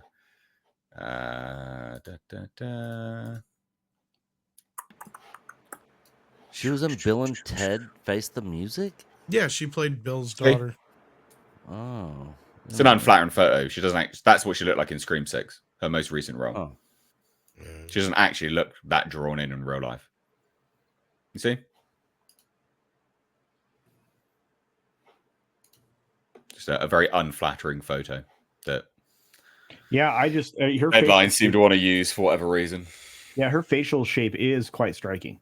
So Yeah. yeah, that's really cool. So if she hasn't had any work done, then she's got a future for a long time and looking young. So this was Ready or Not. You can see cheekbones are quite high there and Wow. jawline and stuff. Well so done. Well, and regardless, I was just saying, I was commenting on her, her beauty, but I think that'll be a lot of fun. And if she puts in the time, developing into a strong, powerful Whammon, I think that'll be even better because again, you'll end up with something of worth rather than, a lot of stuntmen being very kind and throwing themselves around. So sorry. Well, she did really well. She did very well in Ready or Not. I think the action was pretty believable to a degree. I thought she was really good in that. So I compel you all to watch it. Nick, I'm sure you've got some epic input here. I'm not that familiar with her. I don't think I've seen her in anything. But that picture you pulled up, and from what you were describing, what kept popping in my head was Bayonetta. For anyone that's familiar with the game, that first picture you pulled up looks like she could play a good Bayonetta if they did that movie. But yeah, she's pretty hot and sounds interesting. Did any of you catch Anna on Netflix? I did not. All right. I kind of picture that kind of a thing. Yeah. Do you know who her uncle is, everyone? No. Oh, Hugo Weaving? Hugo. Yes. Oh. God. Oh, I mean, I thought that was like I figured that question. I was like, this is a trick question. Yeah. It can't be Hugo Weaving. Yeah. No. Of course it is. All right. Yeah, it's a good pedigree, basically. Exactly. Well done. Well done, and not tricking us. Thanks, Nate. I did it. It's her uncle. All right. Clues in the name. Mexican Iron Man joining the conversation for $5 says Ready or Not rocked. And Mr. H and Mexican Iron Man both have the same taste in chicks. Just saying. I did not compliment her or simp on. People are like, oh, stop simping. I did not simp on. Me just saying that this is an incredibly unflattering photo because her most recent role, she doesn't look like that. That's not so. That's just trying to, because loads of people keep banging on about people having this surgery. So I just wanted to nip that in the bud because that's actually what she looks like, She does have strong facial structures. That's fair because, like I said, there are a lot of people trying to artificially create that look by having this fat here that doesn't come back removed. So, and Mexican Iron Man, I think, was more referring to the fact that you both like your ladies married. So, Brie Larson's not married, mate. Oh, all right. Sorry. Yeah, she's single actually. Yeah, she said it in a recent interview. Yeah. Well, did you? If you want a hilarious laugh, she's like my video on it because I watched it. She's got no life, no boyfriend. I mean, she made herself out to be like a complete loser. I was like, why would she say any of this publicly? Did you laugh? Did you laugh at my did. input? I was laughing during that video. I was like, oh, good Lord, Brie. Everyone was like, stop simping. I'm like, no, this is hilarious. This is absolute gold. You should reach out. You're a good-looking guy, Nate. You could land her. Right. Oh, it's so funny. Right. Shuffling on from one strong Whammon to another strong Whammon, a gay, proud Latina. Oh yes. Victoria Alonso. Apparently Kevin Feige is super annoyed as Victoria Alonso seeks a big payout from Disney. Yes. So Victoria Alonso got binned off after 17 years with the company before Disney bought Marvel. And there's been more information that just sort of dropped here and there, right? So there's a lot of stuff about that I initially reported on when we saw these things, right? So when her lawyer comes out and goes, she's a strong gay woman that, Disney's tried to silence for speaking out. That's when you go, something's going on here, something's going on here. They're setting this up to curry favor with something. So Puck News, which is a sort of a website which was run by individuals who were part of the trades who left because they couldn't actually do their proper journalist job. So they were like, fuck this, we're going to make our own site now. It said that Victoria Alonso is actually seeking a big payout from Disney. It said Disney fired Victoria Alonso without pay. So what Alonso is really after is money. Yes. Beyond Glazer dropping a headline generation bomb on Friday that a gay Latina was silenced for speaking out against their company's handling of Florida's Don't Say Gay bill, this is simply a money fight. So what is interesting, as the article points out, because we were saying this the last couple days. exactly, is that Disney could have simply ended the battle by paying Alonso, but Disney chose not to do that and instead terminated her without pay, and that means Disney gave her the invitation to take the fight public, which means Disney is pretty confident that Victoria Alonso is going to look terrible in a public battle. Not only that, this will probably go into arbitration before it goes to any court, and she'll just get a settlement, which will be much less than what she was originally supposed to get as her golden parachute. That's exactly what Culture and I, and I'm sure Nate, you've been saying too, and others have been saying, so makes complete sense. The moment they said about how she's this strong gay Latina that was silenced, I was like, that's not right. That's not right. You know, something's going on there. Something's going on there about all of this. That's when you go, yeah, okay. So I can't read this, Culture. That's so bloody small, mate. You got like the magnified version of this. The Puck article. It's like written for mice or something. It's a PNG file. No, fine. Right. What do you want me to do with that, mate? It's like I'm not a mouse. Put it in a browser window. What do you mean? Put the image in a browser window? Yeah, and then you can read it. Oh god, it's a giant. It's a JPEG. It's a JPEG, actually. Just as FYI. It's a PNG. Yeah. Fuck your PNG, mate. It's a JPEG. All right, fine. There you go, JPEG. All right then. See, JPEG. Love it. I sent it as PNG. I sent it as PNG. Fuck your PNG. Hey, look at that! You can make it bigger. Holy cow! I can. But what happened to it? You did weird scrolling. God, 200%. I've got to put it to. I'm sorry. That's it's because it's behind the paywall. That's why. Yeah. Right. Patty Glazer is one of the town's best litigators, especially for fired entertainment figures taking on their powerful former employers. Conan O'Brien. Blah, blah, blah. But Patty has some bad facts to overcome for new client Victoria Alonso in a public crusade for a payout from Disney. Because let's be clear, that's what this is. Beyond Glazer dropping a headline generation bomb on Friday that a gay Latina was silenced for speaking out against their company's handling of Florida's Don't Say Gay bill. This is a simple money fight. So Disney could have ended Alonso's employment. So we covered that already. Simply paid her out, but they didn't. Her belittling behavior towards vendors, the relentless self-promotion, or the fact that the visual effects in Marvel's productions, her actual job, have been specifically and repeatedly called out as lacking by fans, the media, and actual VFX professionals. True. But instead, Disney chose to terminate Alonso without pay for what it said on Friday is an indisputable breach of contract, basically an invitation to fight in public. So here we are. At the risk of giving this dispute too much attention, after all, Alonso never had that much power at Disney, despite her public profile and personal positioning, though she did lord over Marvel's VFX contractors. Here are the key facts. In my view, it wasn't until mid-2021, when Alonso's employment agreement was last renegotiated, that Disney found out she was producing a side project, Argentina 1985, for Amazon Studios. Disney's Alan Bergman and Marvel's Kevin Feige were super annoyed at yet another example of Alonso prioritizing her personal endeavors over the company and the bad precedent it would set for other Disney executives. True. Can you imagine if, say, Disney Studios president Sean Bailey decided to quietly produce the new Amazon pick Air with his buddies Matt Damon and Ben Affleck? Then, when Disney found out about it, downplayed it as simply a passion project, non-starter, but not wanting to poke a hornet's nest, and acknowledging Alonso's 17 years at Marvel, Disney let her keep her name on the project while specifically inserting language in her deal that prohibited her from promoting Argentina 1985. So no, Alonso didn't get official permission in advance. She started the movie, then asked for permission, then got a reluctant okay with specific contractual limits. She then ignored those limits and was admonished for ignoring them. She did the infamous IndieWire interview. She flew to the BAFTAs in London. Contracts are still contracts, and she ignored hers. Yeah. Glazer teased Fridays that Alonso was asked by Disney to do something reprehensible and refused, and that's why she was fired. Okay, that's intriguing. So what was this reprehensible ask?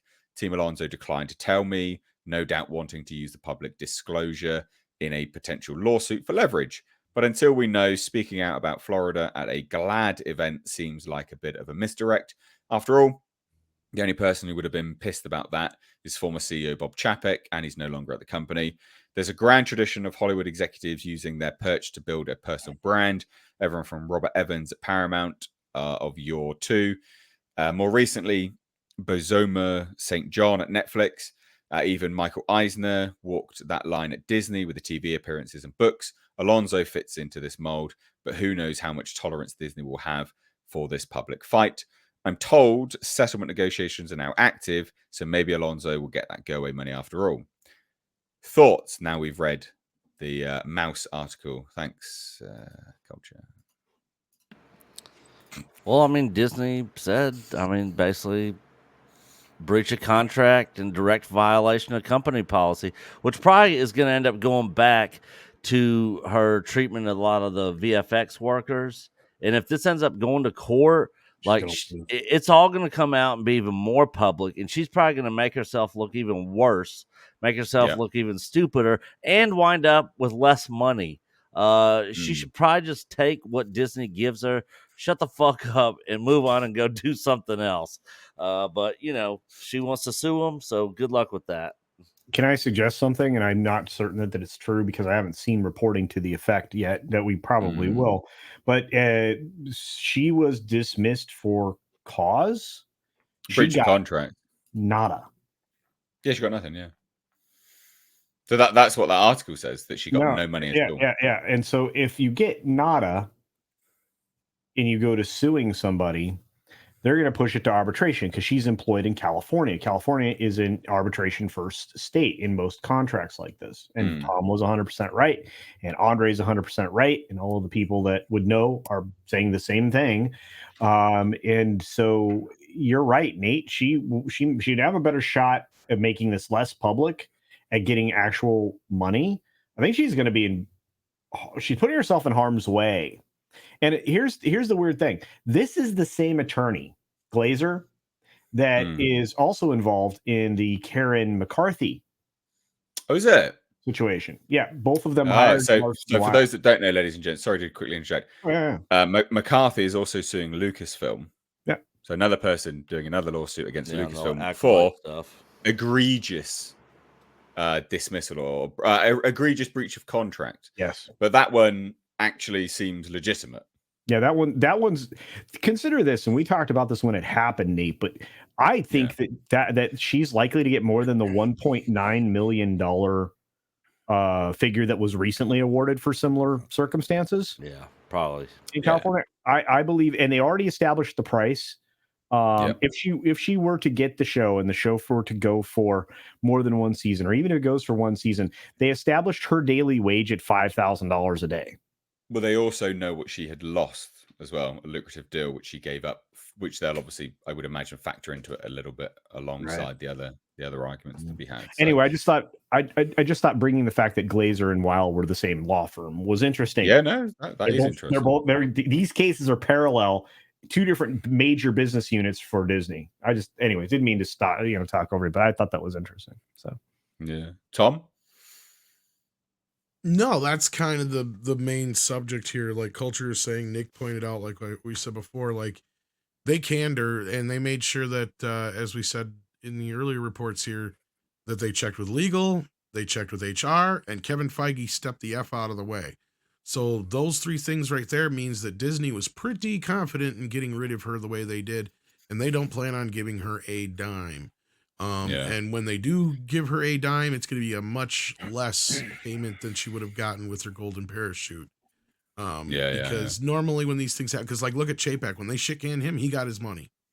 Oh yeah, he was just like, I'm walking. This is all good. Yeah, I can retire now. I go play golf in Florida.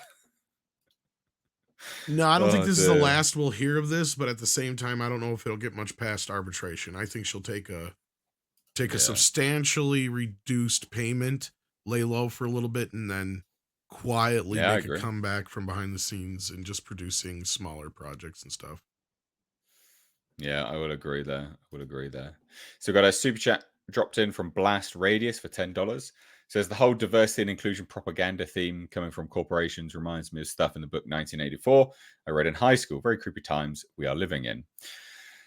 Yeah, I mean, 1984 was supposed to be, almost a warning, not a prophecy. But there's many things in 1984 which has become prophetic. I'm sure, Tom, you'd agree, because the other two are out at the moment. Yep. So, it's it's a shame, to be honest, but I don't want to get too deep into it, but like the world is a poopy place at the moment. It's not particularly pleasant. I always say to people that get sort of aggrieved by everything. I said this to a lot of people during sort of COVID and lockdowns and stuff, is that honestly, if you focus on all this stuff all the time, you would be so bogged down with everything, because the world, when you focus on the world as a whole, like, it starts to look really shit. So you shrink your world down into your immediate world, and life becomes much happier. And that's actually what we were all like, just even literally 15 years ago. The advent of phones has opened the world up broader and exposed you many positives, but also many negatives. And part of the many negatives is the exposure to how shit the world actually is. But you don't have to deal with that. The world isn't your immediate world, and it's not your immediate life. It sounds very introspective and very sort of closed-minded, and it can be, but it can also be a meaningful way to better your day-to-day existence, which, closed-minded or not, your mental health is important. So there you go. Yeah. A bit of my 2 cents worth for you there. Victoria Alonso's Vag dropping in with another $10 super chat. The best name on the stream at the moment, says, I have to say, you're right. Dexterity somehow is amazing. No, it's probably like a beef patty down there, So Some mangled up roast beef. yeah, like a roast beef.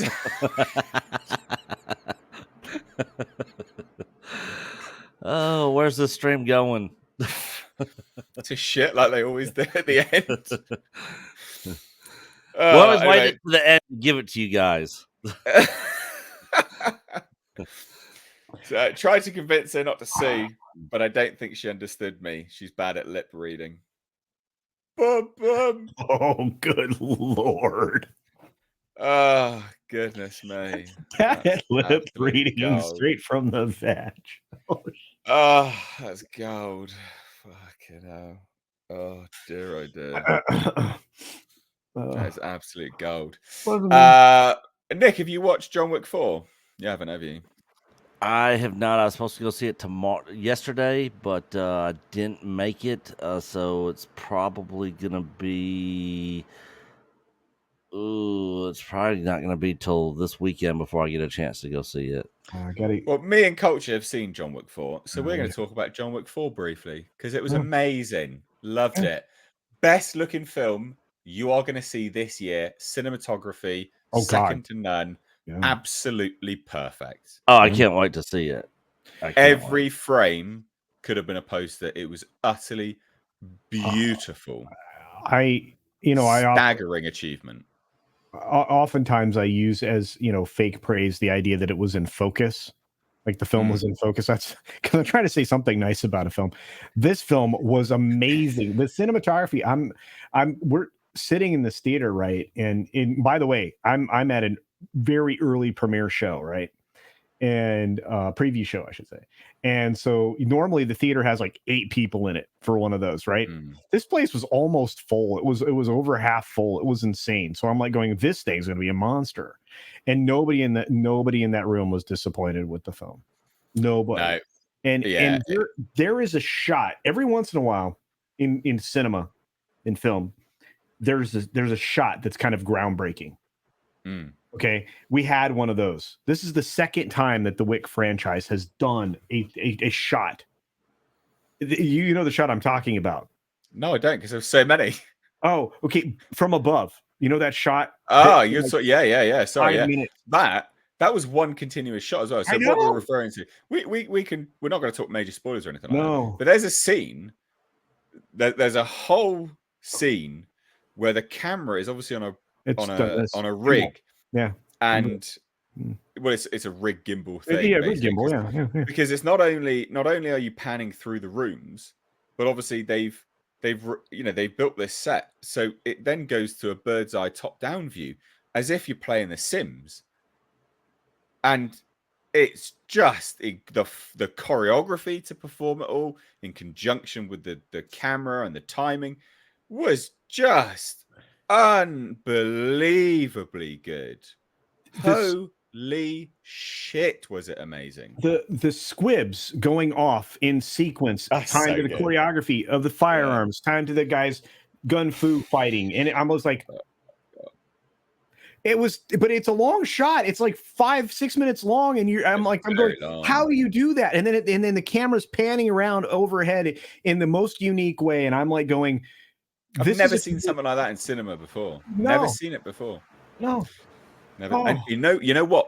They always complain about how you do a video game movie, right? That is an element that you could employ in like a Call of Duty game or Yeah. a video game movie adaptation, The right? top off. That is well, just the occasional thing, just for like the you know, like the first part of a third act build up. You do that, and then you hone in to a bit of, do you know what I mean? Like, yeah, you could do that. It'd be so good. That was amazing. It was so good. The Osaka Continental, Yeah. Akira, the actress who played Yes, Akira is yes, not an yes. actress. It's a pop star, Rina Sawayama. She's so bloody good. Dude, and she was convincing. She convinced me She's that a she pop was. star, mate. Oh, she was moving around in her sword play. I was like, oh, I've never seen this chick before. Oh, She was yeah. great. She was really good. Everybody Made me want to go. I want to see what you do next. I'm keen to see what you do next. Me too, That's because someone that we picked up now, I think. forever. Yeah, I think she's got a future in cinema. She was so good. And here's my disappointment, right? And I only have one. I mean, there are a few parts I would never say this film dragged because it was adrenaline the entire time. But there was only this is a 3-hour film. Yeah, it did not feel 3 hours. No. Like, Absent my did bladder, not feel 3 hours at all. Absent some pressure in my bladder, I would agree with you. But rewinding.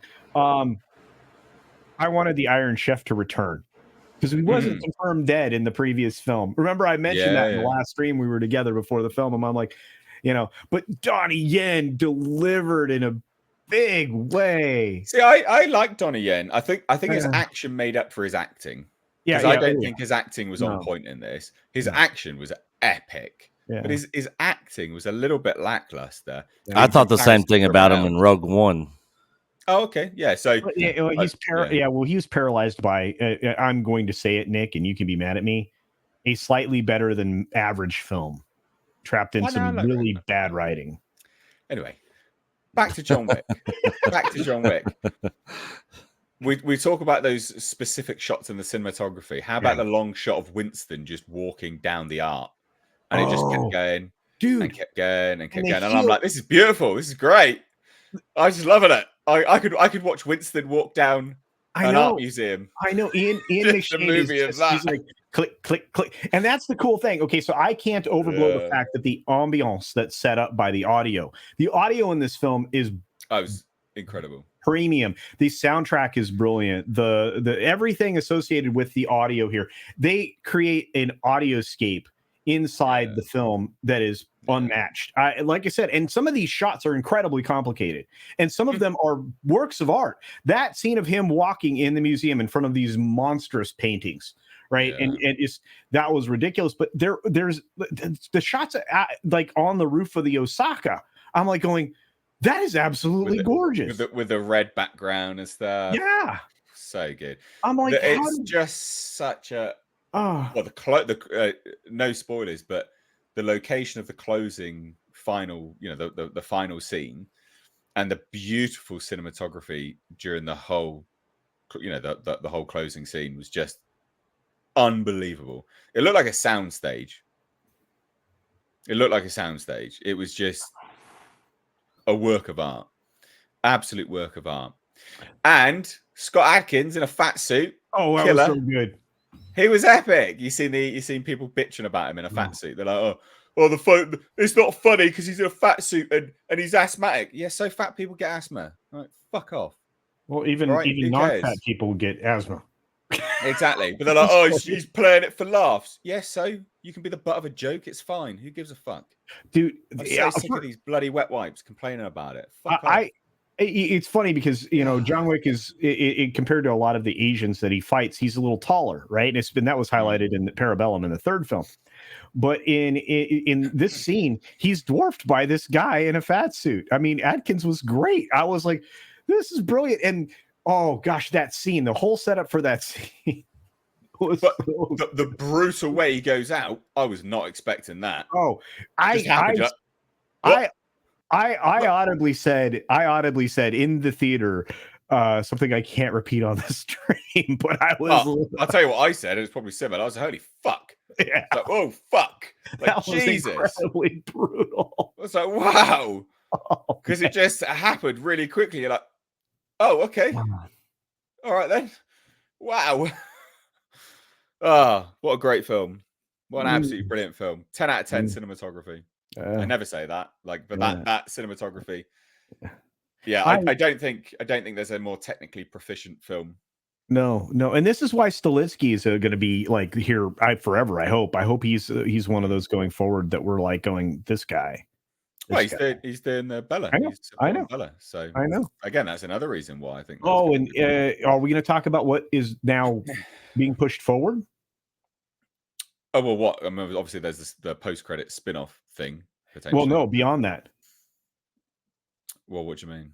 Joe Drake came out and says he wants to make a fifth one. Yeah. He's like, there's more in the tank. There's definitely more in the tank. What he's saying is he's going to back up a Brinks truck in front of Keanu. Yeah, of money. Please fucking make more. Please make more, because this is making us bank. So please make more. But this is the thing, guys. We complain about movies with messaging and blah blah blah blah blah. Lionsgate is one of the only sort of independent studios out there now making DEI, ESG backed initiative nonsense crap. I don't think there's really any. I don't think there is another one.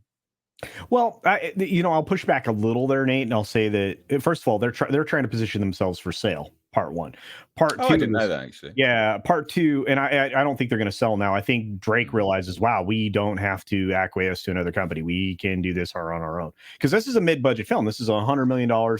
It's not that expensive. But let me also push back just a little more and say there was clearly some DEI casting involved in and there were certain aspects of the film that were completely unnecessary. That I didn't get that the radio bit. What about that? I thought it was good. It wasn't. I don't think there was a place for it. Really? No, I thought that was really cool. I thought it was a cool part of it. Wait, now I didn't say it wasn't cool. I thought it was neat, but there was some stuff in there that didn't need to belong. And I will suggest this as one of the reasons. I'm very surprised. They've never communicated that way before. It's always been done through pagers and cell phones and everything else. That is the first time in this universe, in this fourth film, where they introduced the idea. But what do you think about it was, forced in that way? What is it? Because I don't know. Just to me, it's just an expansion, different location. Getting it out there wider. It felt out of place. Yeah, but you said it was a part of the initiative thing. There's reasons I say that, and without giving it away to the crowd. No, you've got to say it. Say it. Because I didn't see it, so I want to know what you saw that I didn't see. And I'm sure vice versa, because if you explain it, and I go, "Oh no," because maybe a lot of UK proper speaking English folks of a particularly shade different than well, they weren't, were they? Because the radio. Are you talking about the radio in France? Yeah, but they had French accent. You talking about the black woman? No, well, yeah, I mean, she's one of them, but no, there were some other folks involved in that. They all had French accents. I could not hear that. Mate, you fucking get on it a bit more. Seriously. All right, I'm gonna see it Because they're in again. France, so they're literally in France. That was, I a understand. French But, thing. they spoke. I believe that was quite proper. You know, it sounded No. very similar to yourself. No. Oh, I can assure you not. So Right. the black woman with the gold nose ring, very much a French accent running through.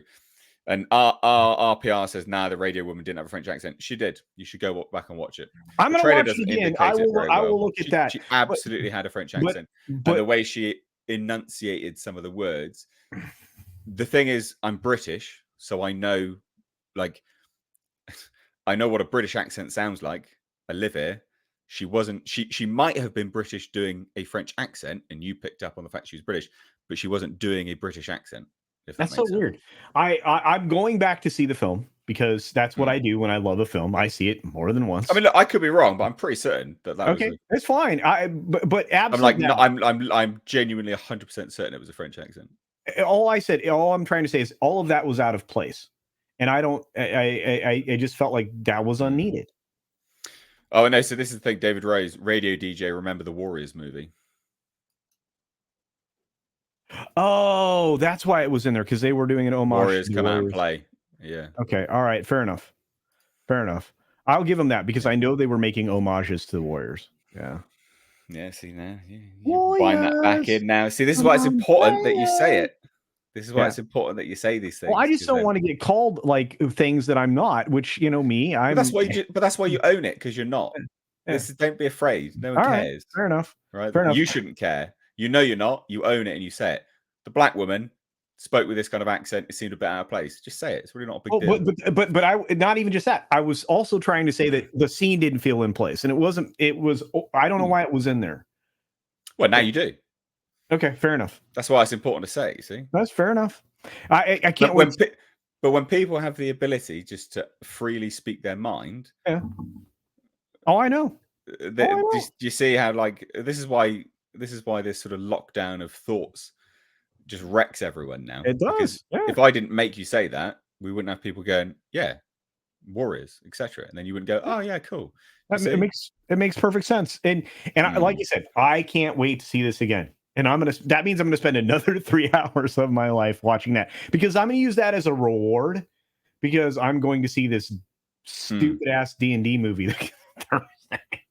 I'm still looking forward to that. I think it's gonna be dumb fun. really? I actually heard it wasn't that bad.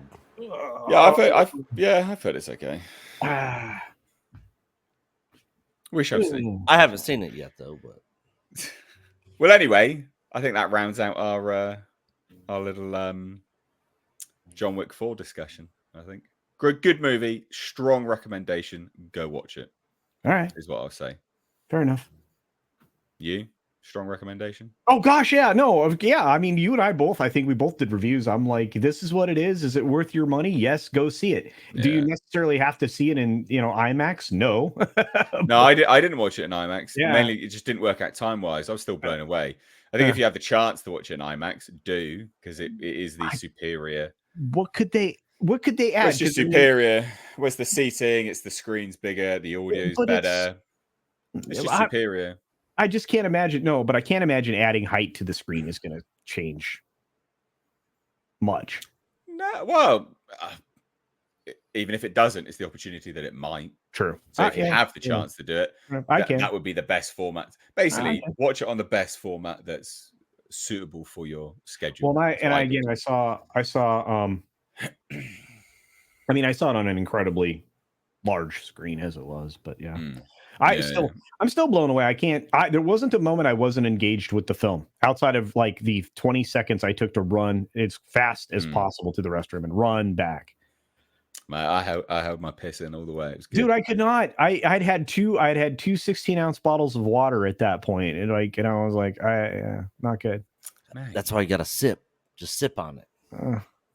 Dude, I drink Ridiculous. water all day because when I'm not doing this, I'm actually doing things. So Yeah, I drink water all day.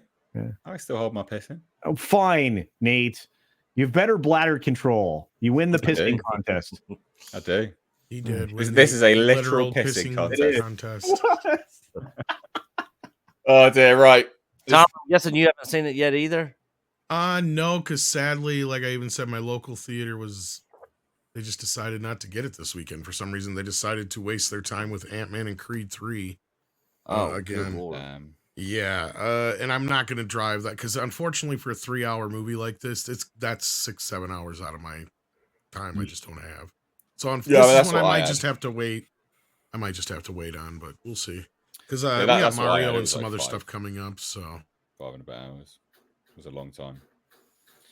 'Twas a long time. So we do have some super chats before we go. Richard Kitter says, Blast Radius reminded me how that the possible censorship of authors such as Roald Dahl and Dr. Seuss is especially insulting to their lives, as they were authors that fought in wars for these freedoms. Indeed. Yes. Yeah, completely right. You should never retrospectively Indeed. do that. didn't I anyway. hear they're It's doing nonsense. some more of these? Like Agatha Christie can now be added to that list and a few other ones. Oh, I didn't hear that. I'd have to. Yeah. There was the Bond one So- from before, and then I think there's even a couple more that have been added to the sensitivity list. Literally unbelievable. It's nonsense. Gary for £5 says, wasn't there a radio woman in 2 or 3 when they put a contract on Wick? There was a broadcast system within the building that announced it to the people that were entering the messages that went out on the Yeah, that's true. Yeah, like the radio room, yeah That's true. Yeah. Yeah, that's true. communications room. comm center. Yep. Yeah. So we will round out this stream here. We stream every Tuesday and Thursday. This is when the podcast, the Hcast, is live. The second channel, Mistakes Reviews Live Archives, links in the description box. Hit subscribe over there because these streams go there afterwards, the next day. And then they get chopped up into best bits. So if you've missed it, all the topics are covered there as well. With some slight editing here and there to chop down bits and pieces that may not be relevant or whatever. I don't edit them to hell, but some of them do get chopped up. Please do check it out. So what we got going on? Nick, have you got a chill stream tonight? Yep, chill stream tonight.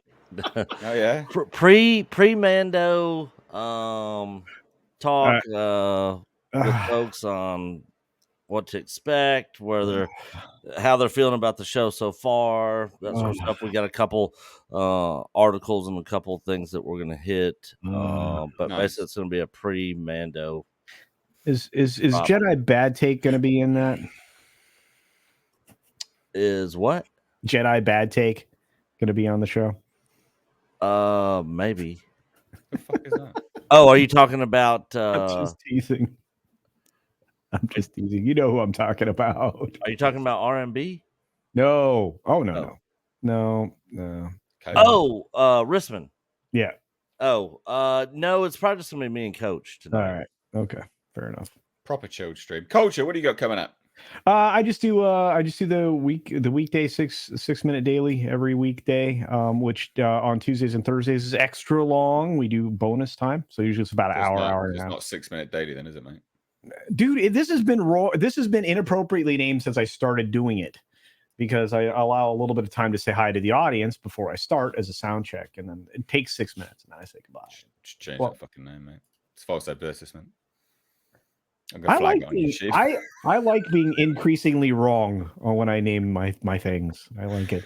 It's fine. But Sounds no, good. Sounds good. Yeah. I well, and of course, tomorrow's Wednesday, so there's Midnight's Edge in the morning, and I'll be there right after the 6-minute daily. So Excellent. Tom, what have you got coming up, bud?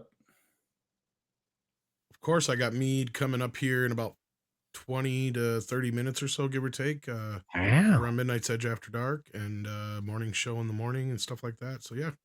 Nice. You should tell me so I can do a redirect if you get it up and Oh, running sure. before the stream. It is. if he gets it up, I got a little blue pill for that. But I will say, guys, please do check out everyone's channels in the description box if you like their how they've sort of contributed on this show. Check them out. I'm not asking you to subscribe because I don't want people just to mindlessly subscribe to people. If you like their content, subscribe and then watch their stuff. That's the only way you'll benefit them. Don't just mindlessly subscribe, basically. There's no point doing that. So again, if you like their stuff, hit subscribe. Check them out down below. What have I got coming up? Well, tomorrow I'm going to go to bed in a minute. It's late. It's 20 to midnight here. So oh boy, done. So tomorrow, Mandalorian. There won't be a review out on that until everything's a bit delayed tomorrow. I've got a really busy morning, which is going to take me up until probably about 3 o'clock in the afternoon, and then and then everything will start coming out after that. So Mandalorian, you'll get the review probably from about 3 or 4 onwards, and then everything else as well. So this being chopped up tomorrow, because sort of treble the workload.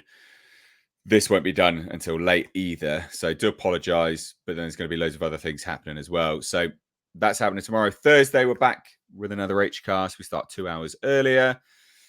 And that's about it, really, guys. Yeah, busy. But I hope you enjoyed the stream.